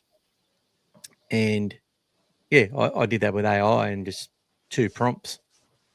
Yep. So I thought, oh, this looks like AI. But when they showed us how it's done, and I actually love the whole idea behind it and the concepts behind every point, and I fully support it. And Gas loved it from day one. Mm-hmm. I know lots of people actually loved it, and they did engage with a lot of people. And we also got to remember that it was actually done 18 months ago, before we even knew about it. So, and I'm sure he would have got paid handsomely for it. Mm-hmm. And the Dogs would have spent quite a bit engaging with people and trying to make it something that's going to resonate. And I think they got it 100% right in the way that it stands out and the detail and how it pops and everything like that. So, Brian, I'd like Birdo to kick goals. Main reasons for the Critter to talk in the huddle, but I'm also amongst the team. Obviously, they pick Critter for a reason that they see. And it doesn't matter who we play, where we play, or the position they're on the ladder. They are the Bar TV had the Dogs Cup game for free today, mate, so don't stress. Oh, did they? That's nice. Had no idea. I don't care what anyone says. I reckon the boys have proven we can beat any of the top teams in this competition 2026 if we make the finals. Hey, boys, how are we? I wrote a message before, but I don't think it went through. That loss hurt at the heart. Was so proud of the boys and how they played. Makes this week's game monstrous. Can't wait. Who remembers Marcelo Montoya slapping Sean Kepi in the face.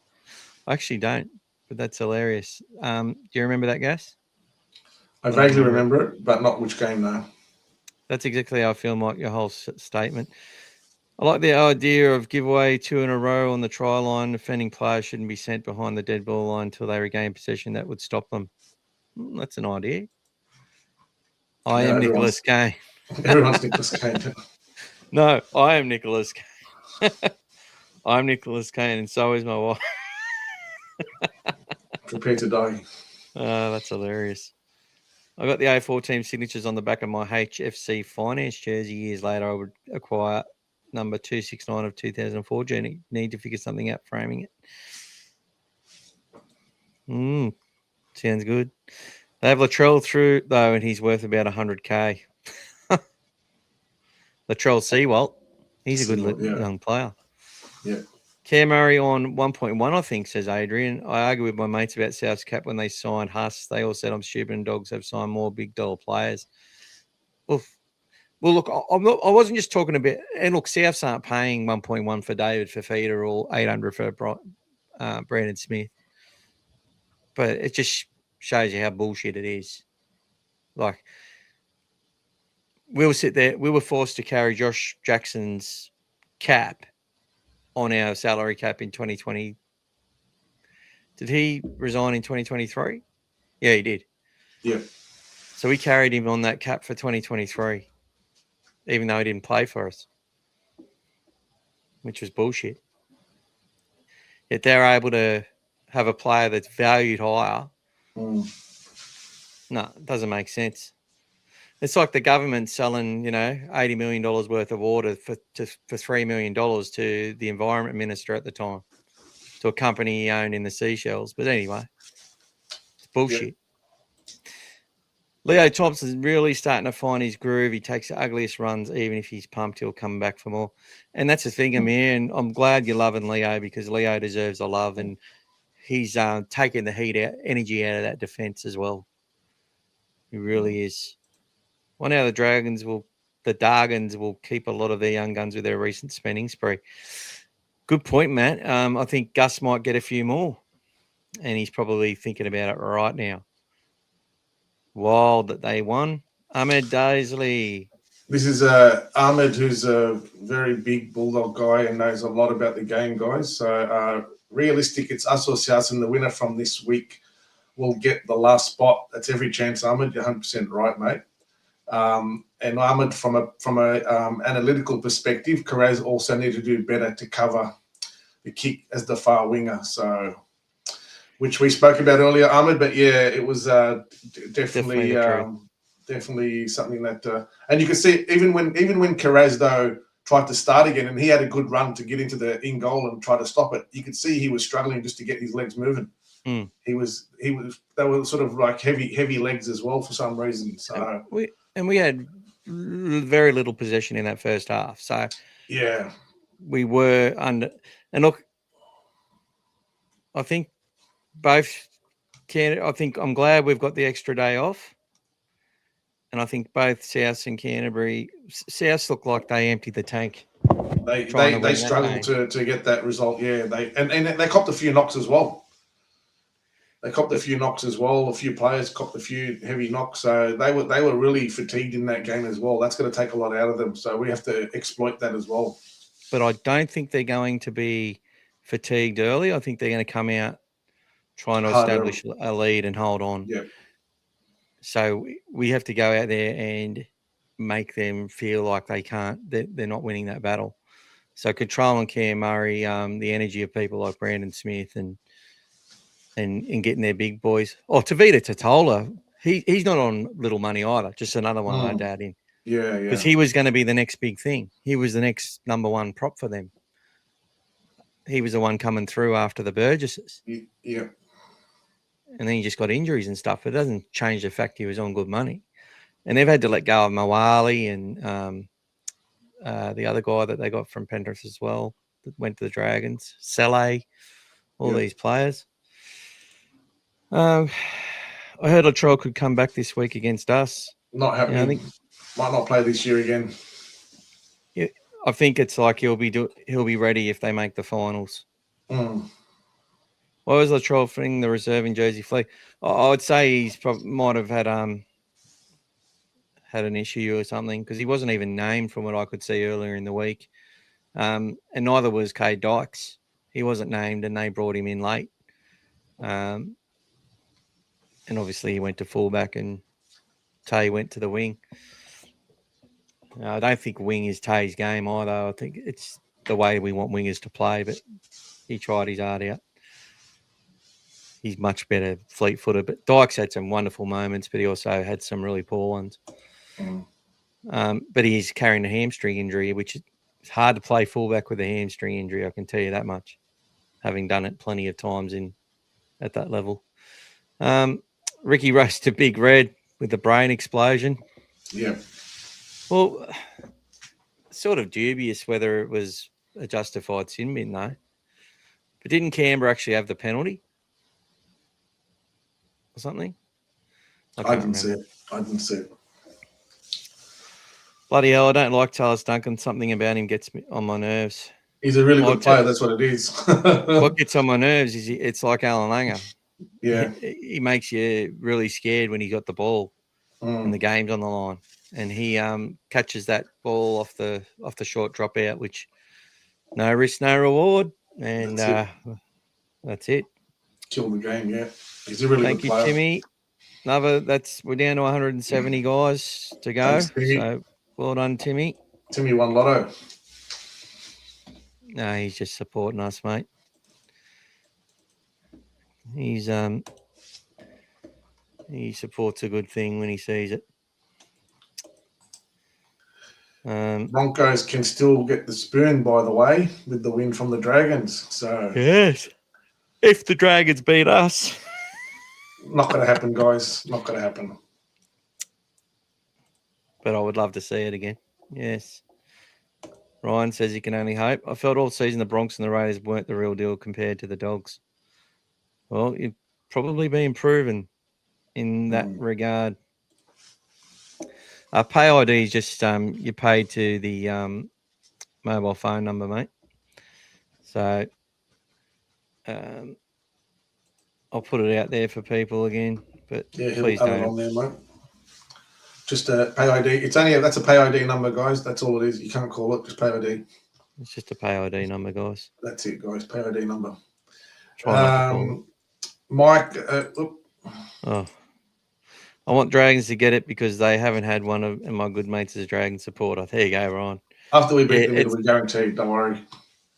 And sometimes finishing second last is just as bad. Well, it's just as bad, especially when you've just won the premiership as well. So, and you've got to line up like they do. But I can tell you something. The way that the Dolphins came back against them, if we were down 24-0, I don't think we'd come back against the Broncos. We can't give them that kind of start. No. We don't have the Dolphin firepower to score tries like they do. I actually think there's some disgraceful calls in that game. There were, yeah. And I think Kurt O'Donoghue did some disgraceful shit and got away with it. But anyway. Big rap for the Massey boys, finishing third and making the finals. Yeah, look, I think Michael spoke about that today, guys, in the... I actually had Zane Alameddine. Yep. We had... I'm sure Zane's related to you, Ezerdin. I had his picture or an AI version of his picture with a Bulldogs jersey on, although it was from a Parramatta Eels jersey when he was a bit younger, maybe last year. Yeah. On my my post that I did celebrating. He's got a sore foot, apparently, Zane. He's kicked so many goals, man. He's got the foot on ice. He's done well. He's come scored the first try as well to start him off, and then off he went, yeah. I think they've and the Rams, the Moorebank Rams, in their last game of the season got a draw. So well done to those guys. Yeah, big effort to get the draw. But well done to Zane. He looked good coming in SG ball when he got his opportunity, and he's come into the Massey team at different points, and yeah, I think him and Damon Humphreys were forming a good partnership too. And look, there's not much between all these kids, but Chinadu Uday unfortunately looks like he's done his collarbone. He went to score that try, and if you watch it, he was actually tackled. So the guy in going for the ball, the guy sort of landed on top of him and crushed his Mm. collarbone when he was trying to score a try. He just needed the bounce there. The ball just kept end on end. It didn't pop up. He just needed the bounce up. He was the first one there. If the ball bounces up, he scores a try.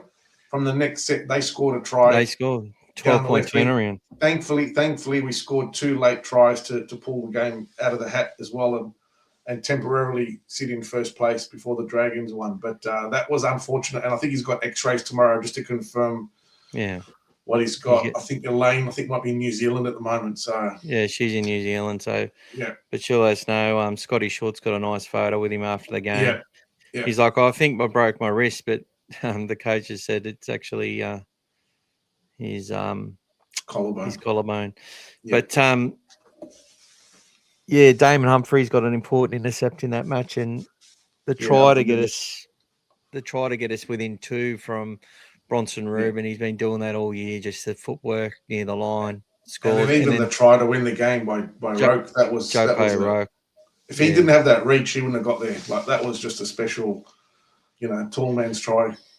Yeah, some of those Fijian lads when they just decide, Yeah, I saw that with Gideon Katonga. Yeah. Last year for us in a couple of games, he's just like, nah. Or the year before, I'm scoring here. And that's it. Knox remembers the slap Leo's a weapon. We were gassed. Brian says, the slap they were saying, was for back here was last year in Good Friday, the last 10 minutes. Oh, where he got Sim in the last. There you go. We had the game one. We had the game one. That's why. Yeah, the sin bin for Red was bullcrap, and they reversed the penalty, which would have equalled the game. And it cost them their season. That's it. I think he had a bit of a. It's funny though; they'll go back to saying that him and Big Red don't have a good relationship again. Now that they've gone from minor premier to out of contention. Christopher Barclay, Bulldogs women with a great win at Belmore, quietly stacking up those wins. Yep, 3 wins, 3 losses now, and holding off the fast charging Titans. They were, Cowboys. Sorry. And Broncos suffered their first loss. Yes. Ali Brigginshaw, 3 weeks after her disgusting play against Taylor Preston. That was us. We took the heat out of them last week. That's why. Thank you, Matty. He says, donate via Pay ID so YouTube doesn't take 40%. Do we have second teams? I do. Well, Bulldogs, no, I don't really. I only had when there was... Yeah, I do. I got the Swans. I have a team. I have teams. I have a team in every comp that I watch, and there's people I follow, Yeah, New South Wales and Sheffield Shield. New South Wales. Everything. Australian cricket. That's it. Well, the New South Wales Swifts now. The Sixers. Yeah, there's always different teams, guys, but not in the league. If the Swans don't win, I want the Giants to win.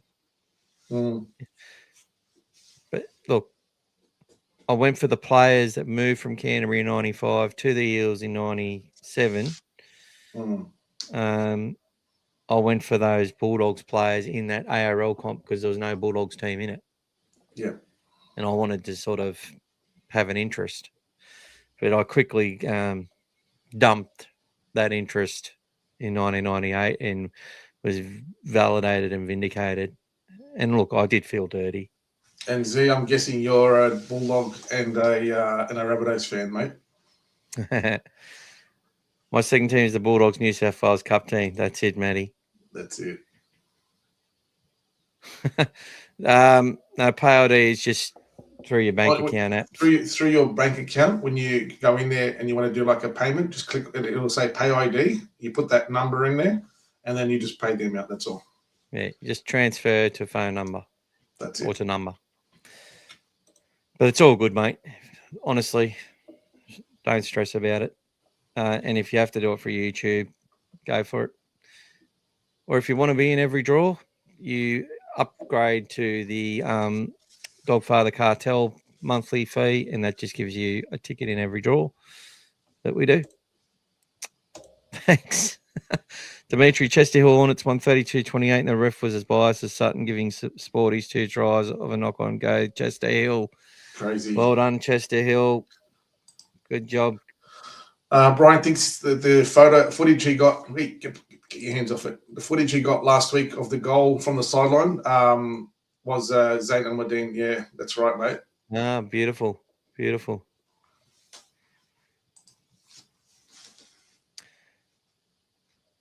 Oh, thank you, Brian. Gratitude. Haven't seen him for a while. Welcome to you, Gratitude. Yeah. Sorry, mate. You're right, mate. Ashton Ward was a big blow for the Rabbits once he went off. Yeah, kicking the goal and done his hammy by the look of it. And Jamie Humphries looked like he was injured as well. So, Jaden Sullivan it is with Cody Walker, who also looked like he was about to come off before making that break in that second half. Mm. Thanks, Brian, says Knox Corvus. Are you clicking on things now? What? No, go for it, mate. Keep going. Keep going, mate. Timmy, the Sydney Thunder. No worries. What would you do with Cons? Well, look, I was saying in the stream today that he's gone from a player where I go, look, he's behind all these guys a few weeks ago where I could just justify whatever the club does in relation to him if he goes to another club. Apparently there was interest in him. The person I was speaking to was very much behind him.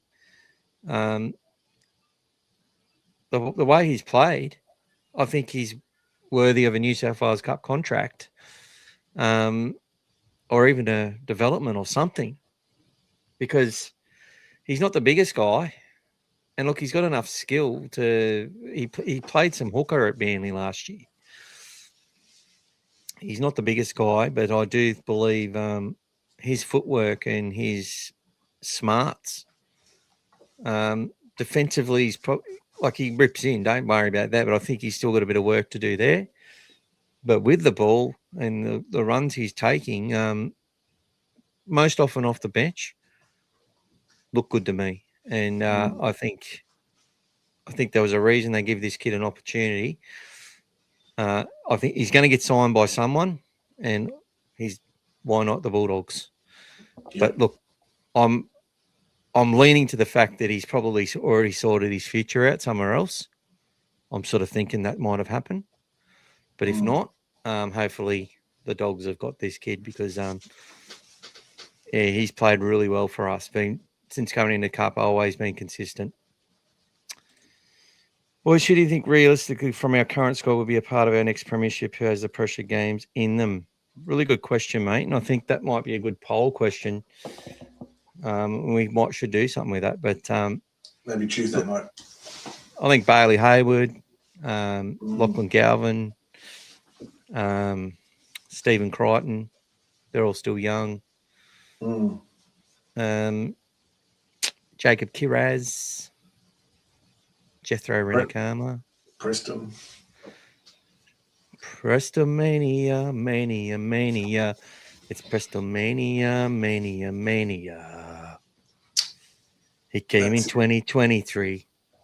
Rabbitohs are Ziad's second favourite team. He doesn't support them, but the first NRL game he went to was a Rabbitohs game. No worries, mate. Thanks for clarifying. I'd love to hear your perspective on our off-contract players. Oh, thank you, Knox Corvus. Much appreciated. Good that you worked it out. Well done. What's our opinion on Zayn Al-Madin? Well, look, I know a couple of families and players who played with him through high schools that I've talked to. Very happy when he came over to the Bulldogs. Obviously, talented kid. His brother's a very talented player himself at Para. Although the mole has been spreading stuff about gangs and shit like that and protecting him and rah. Tony Adams is the mole. And if anyone's got an issue with Tony Adams on that, especially if it's bullshit, they should report it and call him out on it because I just think there's no place for that to be through the media unless it's actually a story and they are worried. Unnecessary. If it's unnecessary, the way to do it. And he's just doing it for clicks. He's lost the plot, Tony. And even if it is, it's something that you bring into the game. You don't bring that linkage to the game, irrespective. No, exactly. But Zayn, big body, big step, lots of skill. It's all before him. The challenge for him is obviously going to be defensively sticking in the system and winning big moments when he gets his opportunities, because that's the problem with the kids. They only get so many opportunities in big moments, and that's going every step of the way. Being in the halves, he's got time though. But I think the size of him means he's going to have versatility. He could look at playing centres or doing other things as well, and would probably. He's an athlete. He can tell he's an athlete. But he's at a good place now with the academy. So the Bulldogs Halves Academy is a good place for him to be. He'll really bring his game. If he can't do it here, he won't potentially do it anywhere else for now. So this is the best stable for him to be at, to get himself in that position where, irrespective whether he stays with the Dogs or not, gives himself the best position to get his game into a place where he can make something of it. If he's good enough, then yeah, for sure.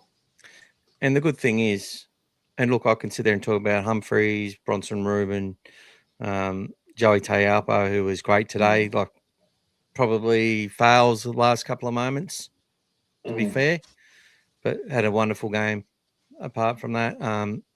Cool and collected. Obviously, Alex Conti, Mitch Woods, and a bunch of young hookers coming through the system that as well. So there's a lot of talent out there, and there'll be more coming through, obviously. When we're looking at Harold Matts next year, and I'm looking forward to the younger guys from SG Ball this year becoming the senior guys next year as well. We had probably a younger team this year. It's going to be an interesting off season for all of those kids, but hopefully they don't party too hard and they work their ass off during the preseason and keep their heads down and work on that defense. Work on that defense is what they need to work on the most. Time to put a clinic on the Rabbits. This current team, good, because we will win it. That's most welcome. I like that, Brian. 100% totally agree. The Mole is obviously full of shit. Zane wouldn't be playing either. Zane had a good game against the Marys, which is a great team, so plenty of promise in my opinion. And good point, Matty, on that. He'd be protecting his brother as well. That's right. Presto was really good on Sunday night with Matty Johns. Yeah, I actually haven't watched that, and I'll have to go back to it. Presto was also really good on Friday night. He's defensively stood up. Yeah, he cuts them down. He cuts them down so low that they drop, and the next guy coming in sometimes collects them around the head because his tackles are just like Trevor Gilmeister style. Like he just cuts them right down and takes their legs out so they can't go anywhere. It's a Bulldogs defensive technique. Yeah. Look, it's not a Bulldogs, it's an NRL defensive technique, right? But the Bulldogs value it. If you watch the way that, and it's hard on the body too, right? But you watch the way Max King cuts players down the same way. Yeah, and Hayward's all like three of them are classics at doing that. The contact from Hayward just getting better and better. This is the thing people are talking about. Even Kickout does a couple. Even Kickout can pull off a couple of those. You know what I mean? Big thank you, Mike. Big appreciation to you, brother. Another $31 in the kitty, and I'll check the pay IDs. And we're getting closer to another shirt, and I'm sure we'll get there by the end of Tuesday. There's always a few loose auxiliary prizes as well hanging around too. So who knows? Lots of stuff to give out. And when are those merch packs being delivered? Hopefully this week, guys. Hopefully this week. I was going to try to do it on Friday before the game, but I ran out of time by the time I hit Sydney. So hopefully this week I'll come around and a couple of you all are nearby, sort of within a 15, 20-minute radius, St. Clair, Penrith, and that area up there where, Brian, where you are. There's a couple of you guys all in that sort of circumference. So hopefully you're all there. Don't have to leave it for you. We can take a photo together as well. So it'd be good. All right, let's quickly go through the team stats, guys. We ended up getting wrestling back 51% possession. I'll answer the rest of your chat soon. 66%, not good enough. But as I said, there's 8 decisions there. You give 4 of them to us. That means an extra 4 sets for us, an extra 4 less for them. Things change. Attacking runs, we had way more runs. We just won the meterage, but not per run. Post contact similar. Line breaks 5-3. Tackle breaks similar. Average set distance better for the team with less kick return meters. Play the ball speeds relative of how it was. I was happy with the rucks on both sides. I felt we were doing our best. Leo did a great job of just timing it right for the majority of the game with his jumping on and off. Yeah, offloads 5 extra for the Dogs as you expected. More passes from us. I felt we weren't engaging as much as we could, but I think that the defense of the Roosters on our edges worked well for them and not so much for us. The kick defusal is probably the telling stat when it comes down to things. Effective tackle better, missed tackle similar. It's just a really close game across every stat, to be honest. And it just came down to moments, and that's why people are freaked out, because they see a moment where we fail as costing us the game. But there were plenty of moments that if they went our way, those things wouldn't have even been part of the game. Even they got a 7 tackle set. When you said Critter put the grubber in and Jethro went for the try, Jethro touched that ball. So in the current rule they changed this year, if you knock it on in the in goal trying to score, it's not a 7 tackle set. But they didn't give that. They gave it a 7 tackle set, not a 6 tackle set. The other one that was surprising, and I'm sure a lot of you would have been a bit perplexed, but when we got a 7 tackle set, Critter kicked the ball early. I'm not sure, and he kicked it and it went into touch, but I don't know why that was the case when we had a 7 tackle set and still 3 tackles up our sleeve. Come off the side of the boot, so he wasn't. But he was looking to just put the pressure on and get our defence on. It was a 7 tackle set. We had 3 tackles left. I don't understand why you would kick when you've got that advantage. That's what I'm saying. When you've got because you can have a pressure kick 10 meters out, 20 meters out. That was a very surprising thing that he did at that time. We had the running on that play. Look, I see that, but also think he's like, they're not expecting it. I'm going to turn their forwards around again. I'm going to drive another nail through them. I don't really. The fact is, he not only takes that decision, which is a very debatable decision, whether he should have done it or not. Like, I actually agree more with you there, Gas, that he shouldn't have done it. But I'm not really going to challenge him on it. I'm like, okay, you're the captain, you make that decision. In the end, I honestly think he forgot. Either. I honestly think he forgot that it was a 7 tackle set. Personally, I think he forgot. I thought he thought it was just late in the count. That's what I think. Because you got a 3rd tackle and you're on the halfway line. That to me is like you still got opportunity to put an attacking kick for a try or something in the red zone rather than a kick, because it was never going to be a 40-20. If it was a 40-20 at least, maybe a different story, but it was never going to be. It was near the halfway line. So, and it's going through the Roosters stats. Their fullback only makes 99 meters. Billy Smith, their winger, 211 meters.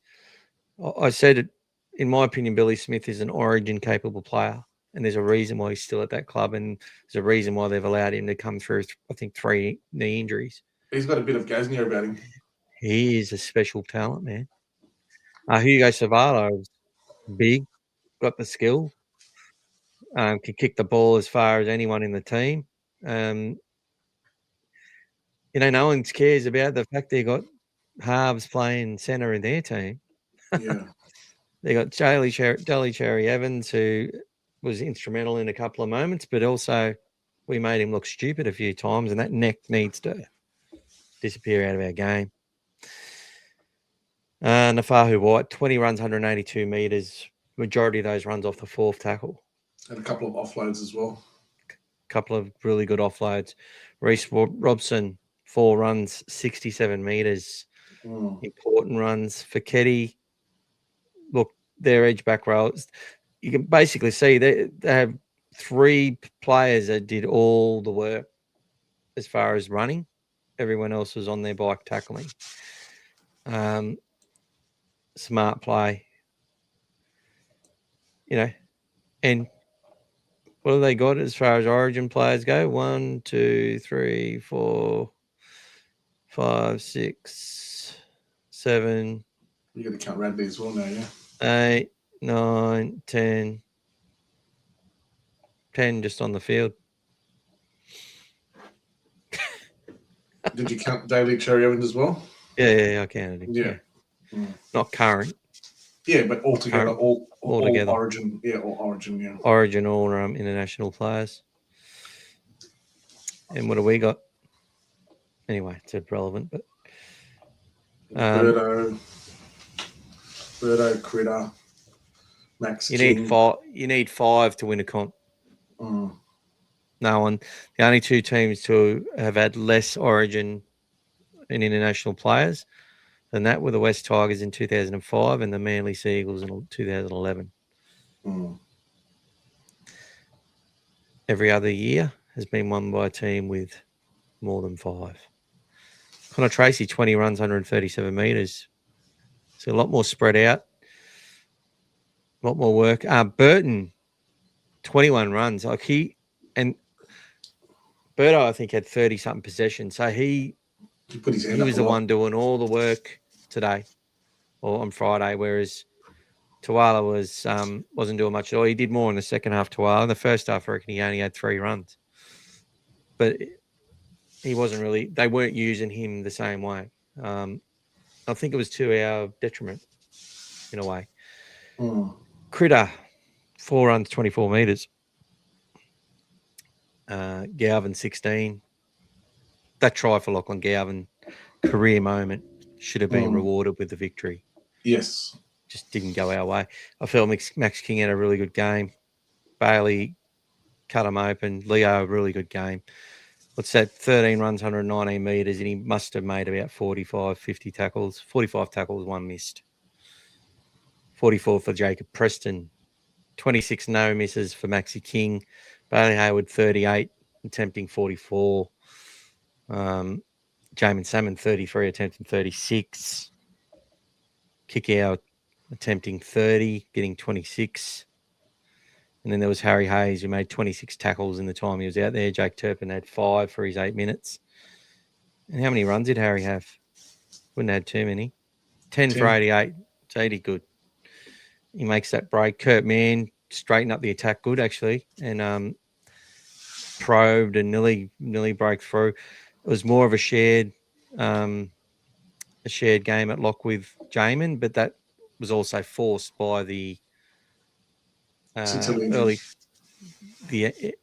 to Satilli, yeah.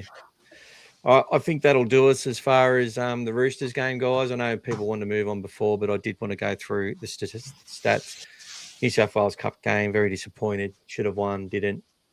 Missed some moments at the end. Jersey Flegg, we got the win. We're in second spot behind the Dragons and equal with Penrith. Top 3 beckons for us there, which is very important. I think top 2 is even better. Ron Massey Cup finished 3rd for the year. Well done to the guys. They're into the finals. Start next week, or is there a week off maybe? I'm not sure. I haven't seen the draw. The draw hasn't come up yet. Yeah. I might see if it comes up on the New South Wales one here. Now that the week's over, now that all the games are finished, I'll just quickly look at some chats while you do that. Yeah, they usually take some time. No, hasn't gone to finals yet. Okay.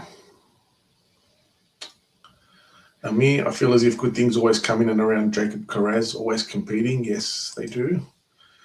Looking at the stats, the ref's calls were the deciding factor. I'll tell you what, that Blacktown Workers has got a few ex-Bulldogs in it. Pianioni, Tagamatua, and William Afawalo playing. They won today, beating Brothers, but they miss out in the finals. All right. Mike Cool, I was thinking maybe he kicked it because the fullback was out of position. Yeah, but 4th or 5th tackle maybe, but not on the 7 tackle set. I don't know, irrespective. Billy Smith, one of the most underrated players in the comp. Love that dude. Yeah, Brian, mate. He's a good player. See you, Zia. Have a good night, buddy. Night, mate. Yep. Knox Corvus agrees as well. He's a good player. And Timmy, thanks. Still in hope of a good finish. Go the doggies. And that's the last chat. Beautiful. Well, guys, I think we've had a good night tonight. We've got everything off our chest. We've had a crack at the wankers out there, and we've validated you in what you saw and felt in regards to the moments of the game and whatever else. Big preview for Tuesday.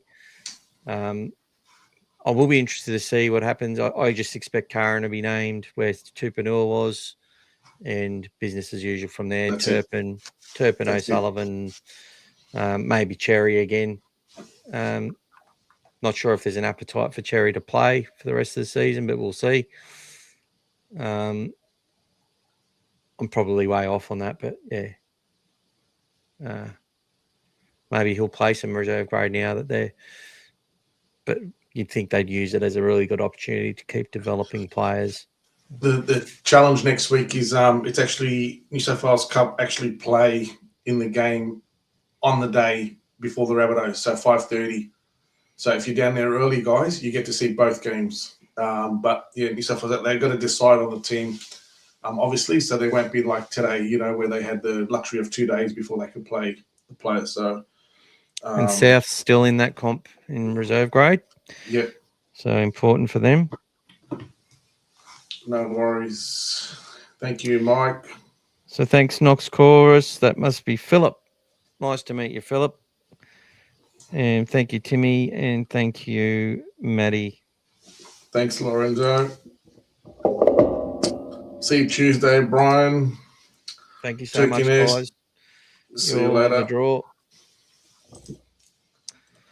Knox Corvus.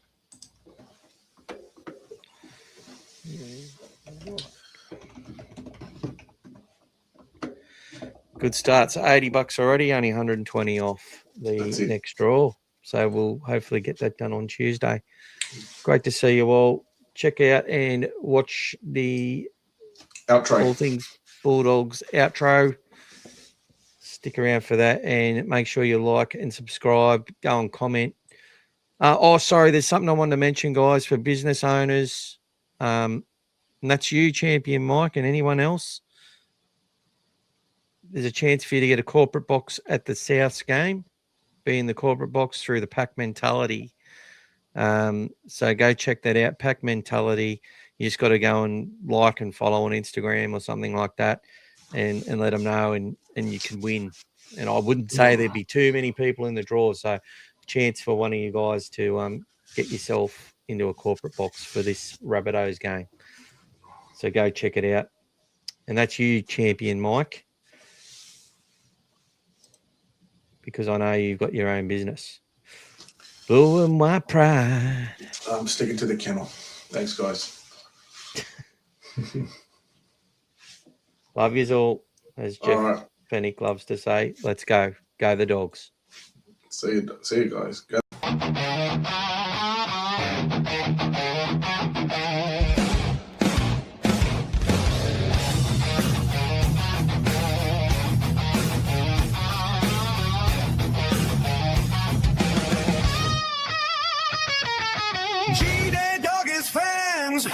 Welcome to the show.